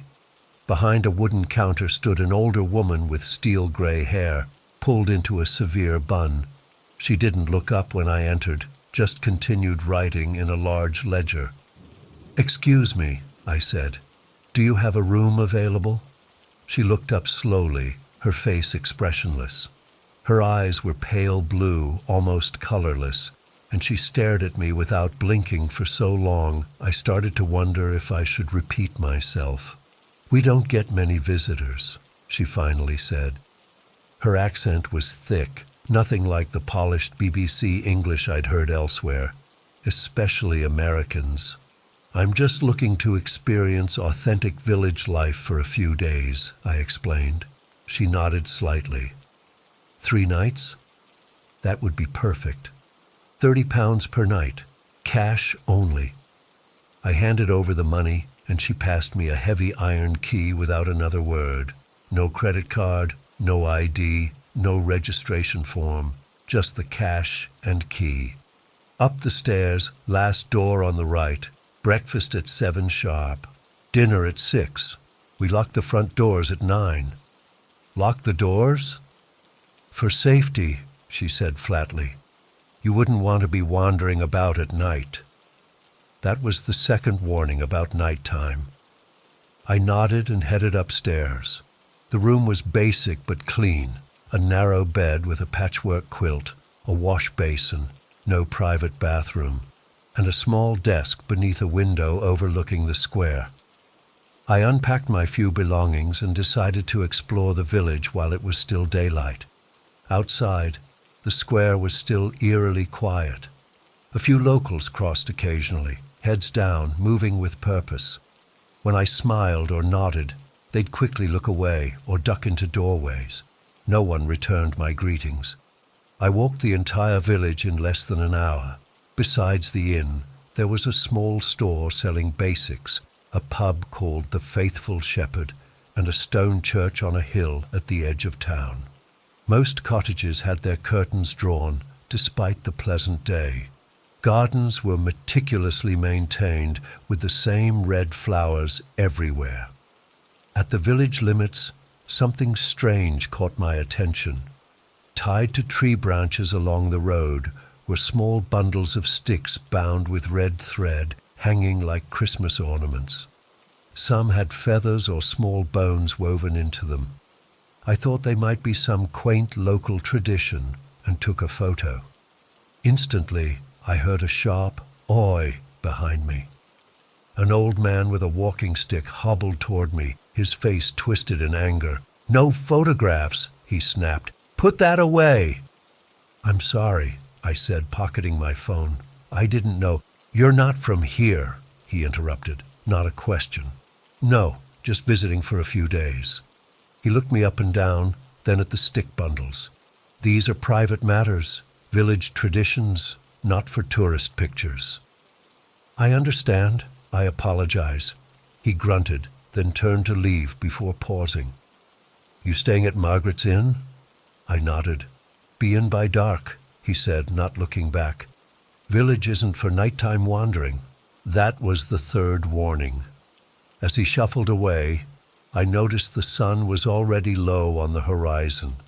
I decided to head back to the inn, maybe grab dinner at the pub first. The faithful shepherd was nearly empty despite being dinner time. A few older men sat at a corner table, speaking in low voices that immediately stopped when I entered. The barkeeper, a burly man with a ruddy face, watched me approach without greeting. "Could I get some dinner?" I asked. "Kitchen's closed," he replied, though I could smell cooking from somewhere. "Just a drink, then?" He nodded and poured me a pint of dark ale without asking what I wanted. I took it to a table near the window and sipped slowly. The ale was bitter and earthy, unlike any I'd tasted before. As I sat there, I realized the men in the corner were stealing glances at me. They whispered to each other, occasionally nodding in my direction. One phrase kept repeating, "the faithful." I couldn't catch the context, but something about their tone made me increasingly uncomfortable. Halfway through my drink, the door opened and a young woman entered. The first person under 50 I'd seen all day. She had long auburn hair and wore a simple dress with an unusual pendant around her neck. When she saw me, she froze momentarily, then approached my table. "You're staying at the inn?" she asked quietly. I nodded. "I'm Elizabeth, Margaret's niece." She glanced nervously at the men. "Don't mind them. We don't get many outsiders here." "So I've gathered? I'm Avery." "Avery," she repeated as if memorizing it. "You should finish your drink. It'll be dark soon." "What is it with everyone warning me about the dark? Is the village dangerous at night?" Elizabeth's expression tightened. "Not dangerous. Sacred. Tonight especially." "What's special about tonight?" She looked alarmed by my question. "Nothing. Just village traditions. Private ones." She stood abruptly. "I need to help Aunt Margaret. You should return to the inn soon."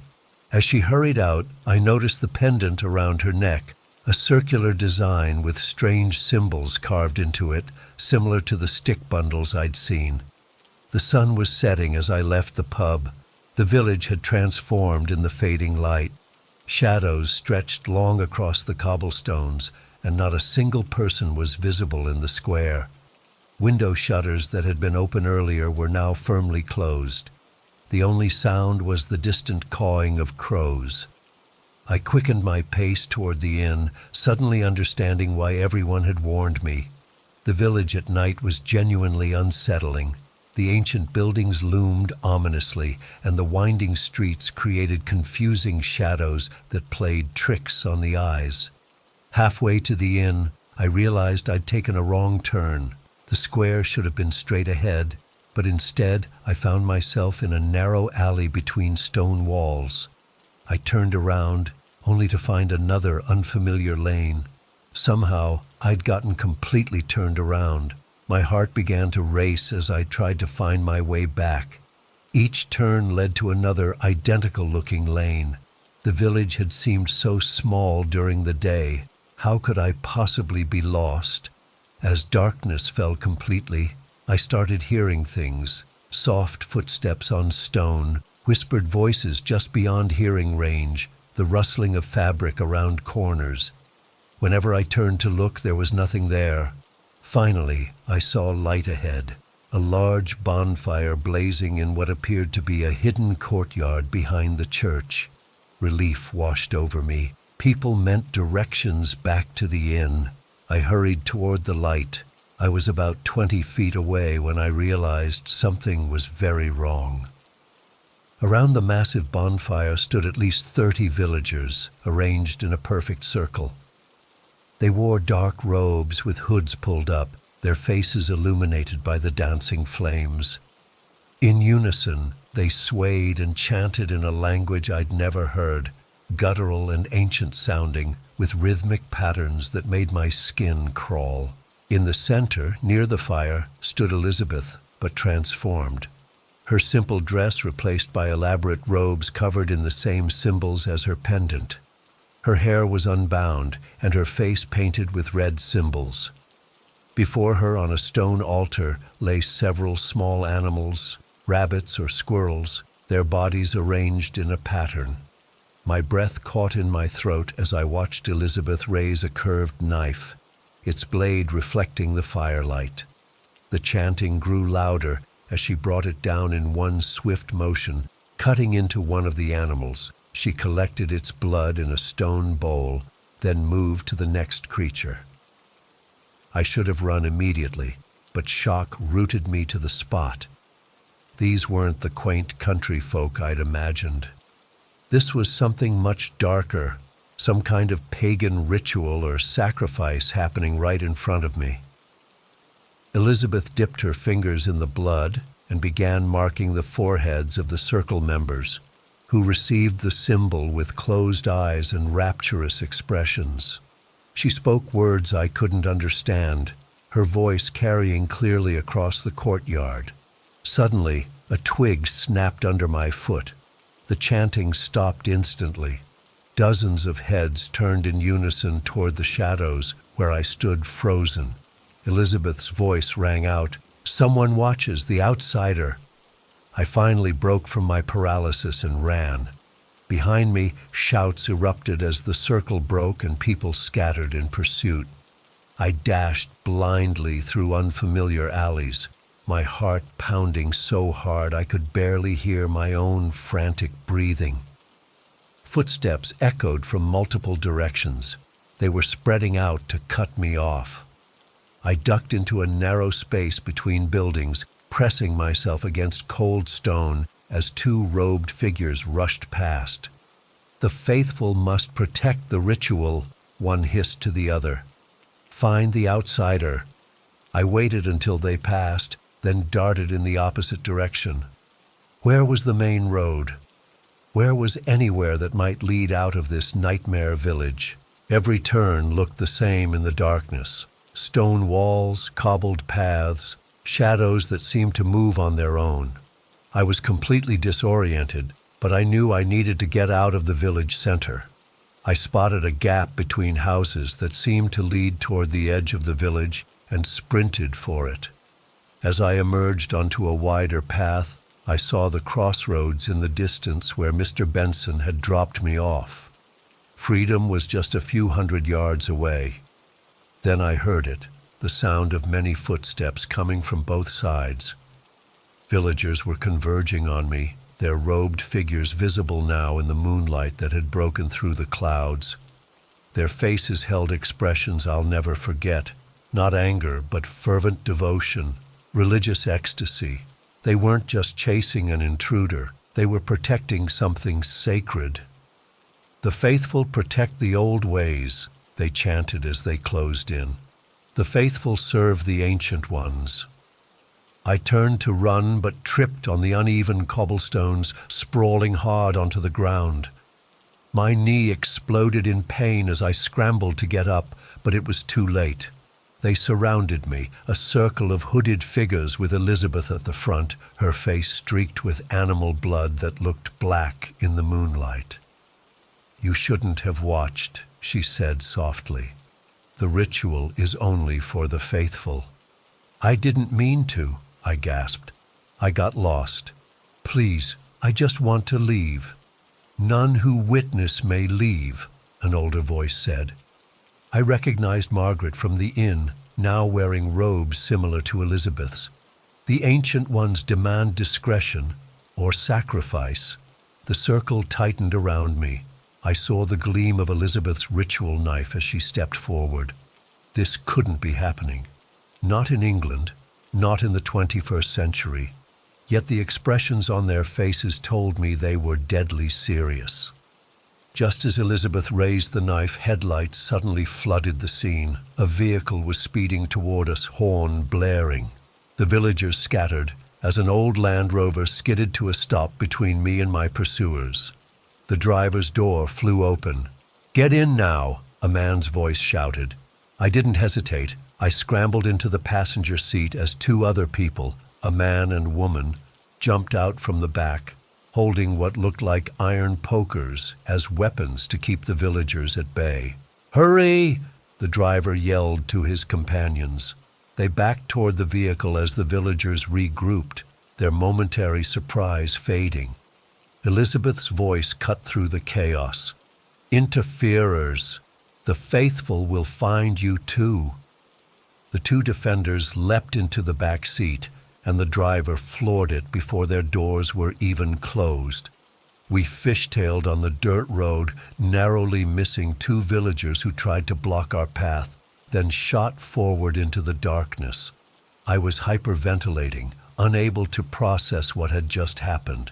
The driver, a middle-aged man with a graying beard, kept checking the rearview mirror as we sped away. "Are you hurt?" asked the woman in the back seat. I shook my head, still struggling to catch my breath. "Who are you? How did you know?" "We monitor places like Thornwick," the driver explained grimly. "Been tracking their activities for years. When we heard an American tourist had gone there, we came immediately.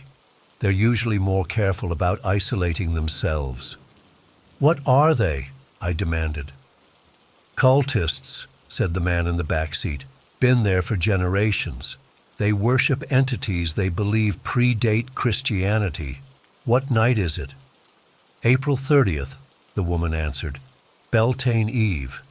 "That explains the full ritual," the driver nodded. "You're lucky we got there when we did. On their high holidays, they don't just sacrifice animals." I felt sick. But this is England. How can this be happening?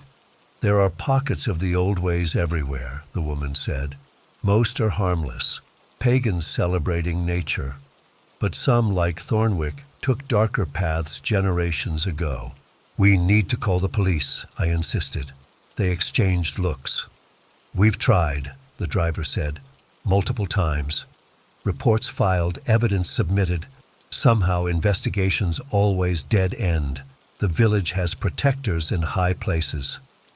They took me to a hotel in a larger town 30 miles away, where I spent a sleepless night jumping at every sound. In the morning, they gave me their contact information. They were part of some informal network that monitored and documented cult activity throughout Britain. I reported everything to the local police anyway, who took my statement with skeptical expressions. 2 days later, an officer called to inform me they'd visited Thornwick Vale and found nothing unusual. Just a quiet village preparing for their annual May Day festival. No robes, no altars, no evidence of animal sacrifice. I returned to Seattle immediately and tried to move on with my life. But sometimes I wake up hearing that chant or seeing Elizabeth's blood-streaked face in the moonlight. I've researched obsessively, finding hints of similar villages across Europe, places where ancient beliefs never truly died, just went underground. My smartphone disappeared during the chase, containing the only photo I'd taken of the stick bundles. I have no proof of what I saw. I still have nightmares where I didn't escape, where the circle closes around me completely and Elizabeth's knife comes down. And sometimes I wonder if the faithful are still looking for me, the outsider who witnessed their sacred ritual and lived to tell about it. I keep trying to convince myself that what happened was just my imagination, that the isolation, the cold, and the fear all combined to make me believe something was out there. My wife says the same thing. So do my kids. But I know what I heard, what we all heard. I know what was out there in that storm, and I know that if we ever go back, it'll be waiting. It was supposed to be our dream vacation. Money had been tight the last couple of years with my job situation, and I'd promised the kids a real winter holiday, not just the sad little tree in our apartment and gifts we could barely afford, but a proper Christmas getaway. Sarah, my wife, found this great last-minute deal at Pinewood Ridge Resort, a small cabin-style place up in the mountains about 4 hours from our home. Not one of those fancy ski resorts with spas and 5-star restaurants, but a cozy, family-run place with decent slopes and what looked like beautiful scenery. We arrived on December 21st, and it was perfect. The cabin was rustic but comfortable, a main living area with a stone fireplace, small kitchen, 2 bedrooms, and a bathroom. The kids, Jason, 14, and Emma, 11, were thrilled. There was already some snow on the ground, and the forecast called for more, which just added to the picture-perfect winter vacation vibe we were looking for. The first day was everything we'd hoped. We rented ski equipment, got the kids signed up for a beginner's lesson, and Sarah and I enjoyed some time on the easier slopes. The resort wasn't crowded, another perk of going to a less well-known place. That night, we had dinner at the main lodge, where the owners, an older couple named the Hansons, served homemade stew that warmed us right up. Mr. Hanson mentioned casually that the weather report had changed. A storm system was moving in faster than expected, probably hitting sometime the following night. Nothing to worry about, he assured us, just might dump more snow than they originally thought. We weren't concerned. More snow just meant better skiing once it cleared, right? We went back to our cabin that night, made hot chocolate, played some card games, and fell asleep listening to the light patter of snowflakes starting to hit the cabin roof. I woke up around 3 a.m. to the sound of wind, not just a breeze, but a howling, angry force that seemed to be trying to push our little cabin off its foundation. The windows rattled, and when I got up to check outside, I couldn't see anything but swirling white. The storm had arrived early, and with a vengeance. I didn't wake the others. I figured we'd deal with it in the morning, and there was no point in alarming anyone in the middle of the night. I went back to bed but barely slept, listening to that wind and feeling suddenly small and exposed out there in the wilderness. By morning, the situation was worse than I'd expected. Much worse. The snow had piled up to the bottom of our windows, and it was still coming down so heavily that you couldn't see more than a few feet in any direction. The wind was creating these massive drifts that seemed to be growing by the minute. "Holy crap," Jason said, pressing his face against the window. "Is this like a blizzard or something?" "It's definitely more than they forecast," Sarah replied, looking concerned as she checked her phone. "I'm not getting any reception." I tried the cabin phone, nothing but static. The television was working, though, and we caught a brief emergency weather bulletin before it cut out. The storm was being described as unexpectedly severe and potentially historic. "Great. What about the internet?" Emma asked. I checked the resort's Wi-Fi. Down. We were effectively cut off. It's okay, I assured everyone, trying to project confidence I didn't feel. We've got plenty of food, the cabin's warm, and the storm will pass. We'll just have a cozy day inside. Sarah gave me that look, the one that says she knows I'm putting on a brave face. But she played along. We brought board games, and there's a shelf of books here. It'll be fun. The power went out at 11:23 a.m. I remember checking my watch right before the lights flickered and died. Outside, the storm seemed to intensify in response, as if celebrating its victory over our little bubble of civilization. No big deal, I said, trying to sound like this was all part of some grand adventure. The fireplace will keep us warm. I'll get it going. Thankfully, the cabin had a good supply of firewood stacked near the hearth. I built a fire while Sarah took inventory of our food situation. We had packed snacks for the trip, plus the cabin came stocked with some basics: pasta, canned soup, cereal, enough for a couple of days at least. By afternoon, the temperature in the cabin was dropping despite the fire. We all huddled in the living room, wrapped in blankets, trying to convince ourselves that this was still fun, still part of our winter vacation. I kept checking the windows, hoping to see some sign that the storm was letting up, but the snow just kept coming.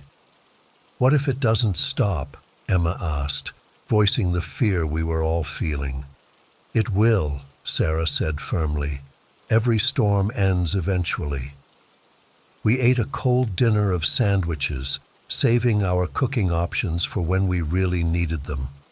The light outside faded early, and our little cabin became an island of dim, flickering firelight in a sea of darkness and howling wind. As night fully settled, we decided to all sleep in the living room near the fire. We pushed the coffee table aside and laid out our sleeping bags. Despite the circumstances, the kids seemed to find it exciting, like camping indoors. I kept waking up throughout the night to add wood to the fire. During one of these times, around 2 a.m., I stood at the window for a while, staring out into the darkness. The snow was illuminated faintly by the firelight, reflecting off the window, still swirling violently. I couldn't shake the feeling that we were completely alone up here. Had the Hansons and the other guests evacuated? Were we the only ones who hadn't gotten some warning? And then I saw it, or thought I did, a darker shadow moving through the white storm, just a quick movement at the edge of visibility. I blinked, and it was gone. Just my tired mind playing tricks, I told myself. Just the storm. The next morning, our second day completely snowed in. The storm hadn't weakened at all. If anything, it seemed stronger. The snow had now piled up past the windows, leaving us in a strange twilight, even during daylight hours. The fire was our only real source of light. We tried to keep spirits up. We played games. We told stories. We rationed our food carefully, but I could see the worry growing in Sarah's eyes, and even Jason's teenage bravado was starting to crack. "When are they going to come for us?" he asked during a game of Monopoly that no one was really into. "Shouldn't there be like snow plows or something?" "They'll come when the storm lets up enough for them to get through," I said. "The resort knows we're here. They'll check on everyone as soon as they can." But would they? We had paid for a full week. Would anyone even notice we were missing before the storm ended?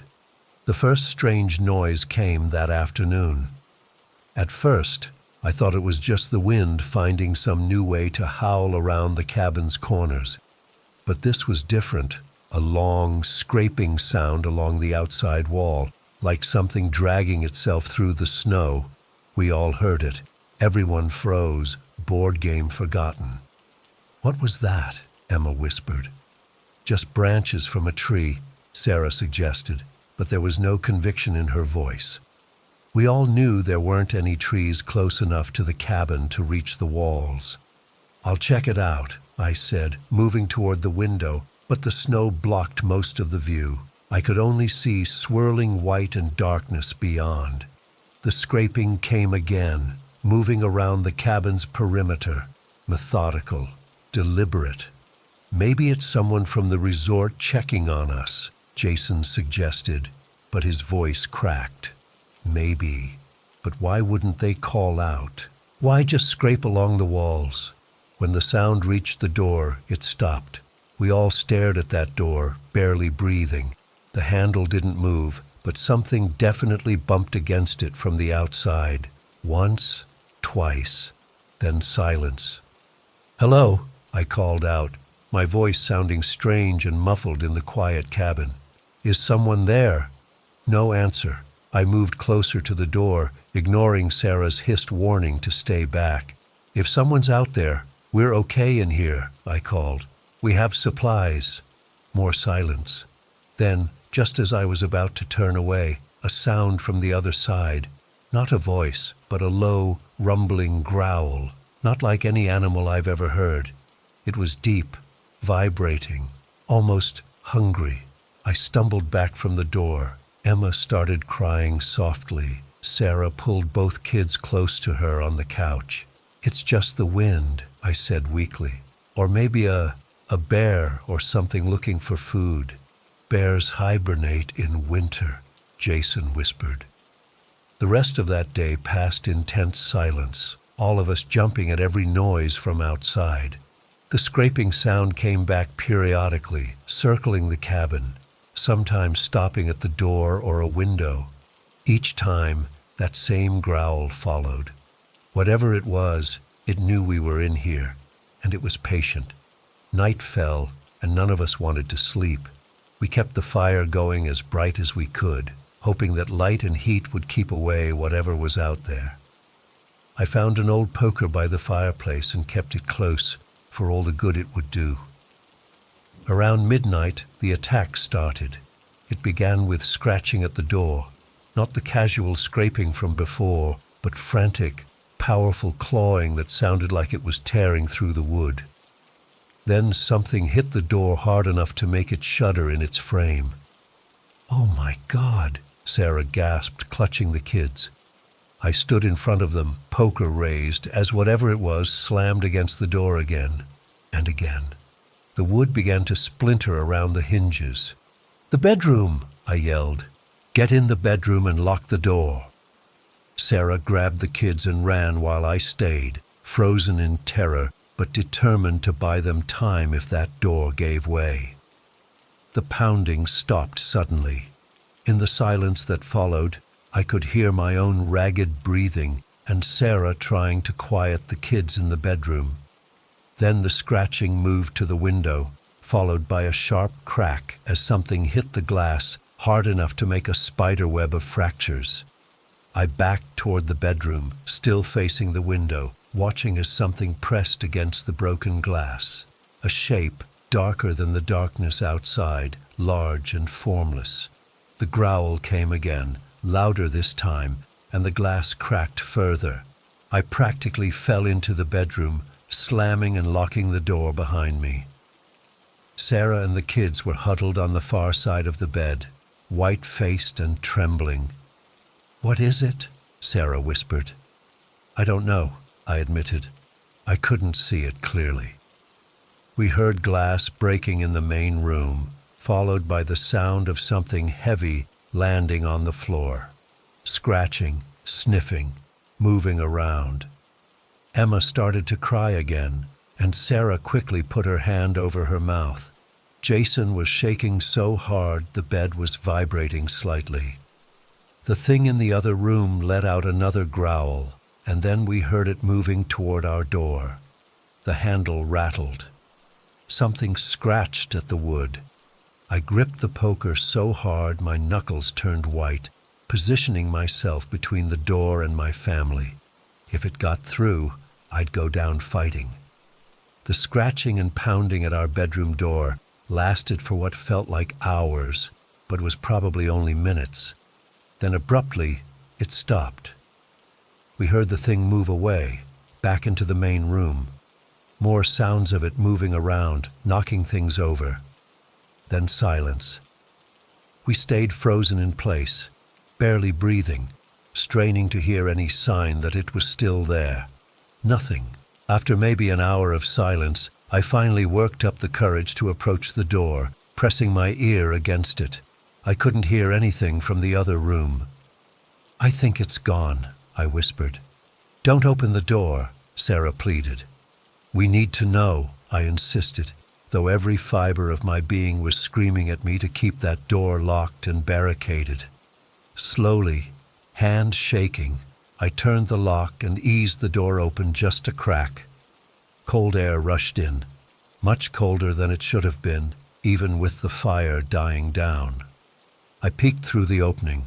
The main room was a disaster. Furniture overturned, our few possessions scattered.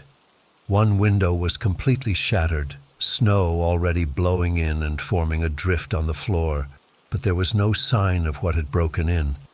I opened the door wider and stepped out, still clutching the poker. "Stay here," I told my family, trying to sound braver than I felt. The cabin was empty, but it felt violated. I moved to the broken window and looked out, but could see nothing but swirling snow. Whatever had been here was gone, for now. I quickly gathered what I could to block the window, the coffee table, some books, anything to keep out the worst of the snow and cold. Then I rebuilt the fire, which had nearly gone out. "It's safe," I called to my family, "but we need to stay together in here by the fire. It's too cold in the bedroom now." They emerged cautiously. Emma hadn't stopped crying, and even Jason looked younger somehow, stripped of his teenage toughness by raw fear. We huddled together in front of the fire, wrapped in every blanket we could find, listening to the wind and watching the makeshift window blockade for any sign of movement. "What was it, Dad?" Jason finally asked, his voice small. "I don't know," I said honestly. "Some kind of animal, maybe, desperate because of the storm." But I didn't believe that, and I could tell neither did they. No animal moves like that, makes sounds like that. We didn't sleep. How could we? We just sat there, jumping at every noise, watching the window and door. Dawn came, bringing a strange change. The storm was finally weakening. Through the intact windows, we could see that the snow was falling lighter, and the wind had died down considerably. With the growing light, a measure of courage returned. We had survived the night. Whatever had broken in hadn't come back, and now the storm was passing. Help would come soon. We were discussing whether to try to make our way to the main lodge when we heard it. Voices, human voices calling out. "Hello? Anyone in these cabins?" We practically fell over each other, rushing to the door. I yanked it open to find two men in heavy winter gear standing there, looking startled at our sudden appearance. "Thank God," one of them said. "We've been checking all the cabins. Are you folks okay?" We weren't, not really, but we were alive. They explained they were part of the resort staff. The storm had forced everyone to evacuate to the main lodge, which had generator power, but they hadn't been able to reach all the outlying cabins until now. They seemed shocked we had stayed through the worst of it. When I tried to explain about the thing that had broken in, they exchanged looks. "Probably a wolf," one suggested. "They can get desperate in bad storms." But he wouldn't meet my eyes when he said it. They helped us gather our things and trudge through the still deep snow to the main lodge. The Hansens were there, apologizing profusely about not being able to check on us sooner. They offered us hot food, showers, a warm place to sleep until the roads were cleared. But we declined. As soon as we heard the main road down the mountain was passable, we packed up our car and left. I drove white-knuckled all the way down, constantly checking the rear-view mirror. It's been 3 months now, We don't talk about what happened. Not really. When friends ask about our winter vacation, we just say the weather was bad and leave it at that. But sometimes I catch Sarah staring out our apartment window with a worried look. Sometimes Jason wakes up screaming about scratching sounds, and Emma still won't sleep without a light on. I've done some research on the area, trying to find reports of similar incidents. There's not much online, but I did find a few old newspaper articles about hikers going missing near that resort over the years, always during winter storms. We received a discount offer from Pinewood Ridge last week, a special rate for returning guests next winter season. Sarah shredded it immediately. Whatever was out there in that storm, whatever circled our cabin and broke through our window, I believe it's still there, waiting in the snow and darkness, and I know somehow that it remembers our scent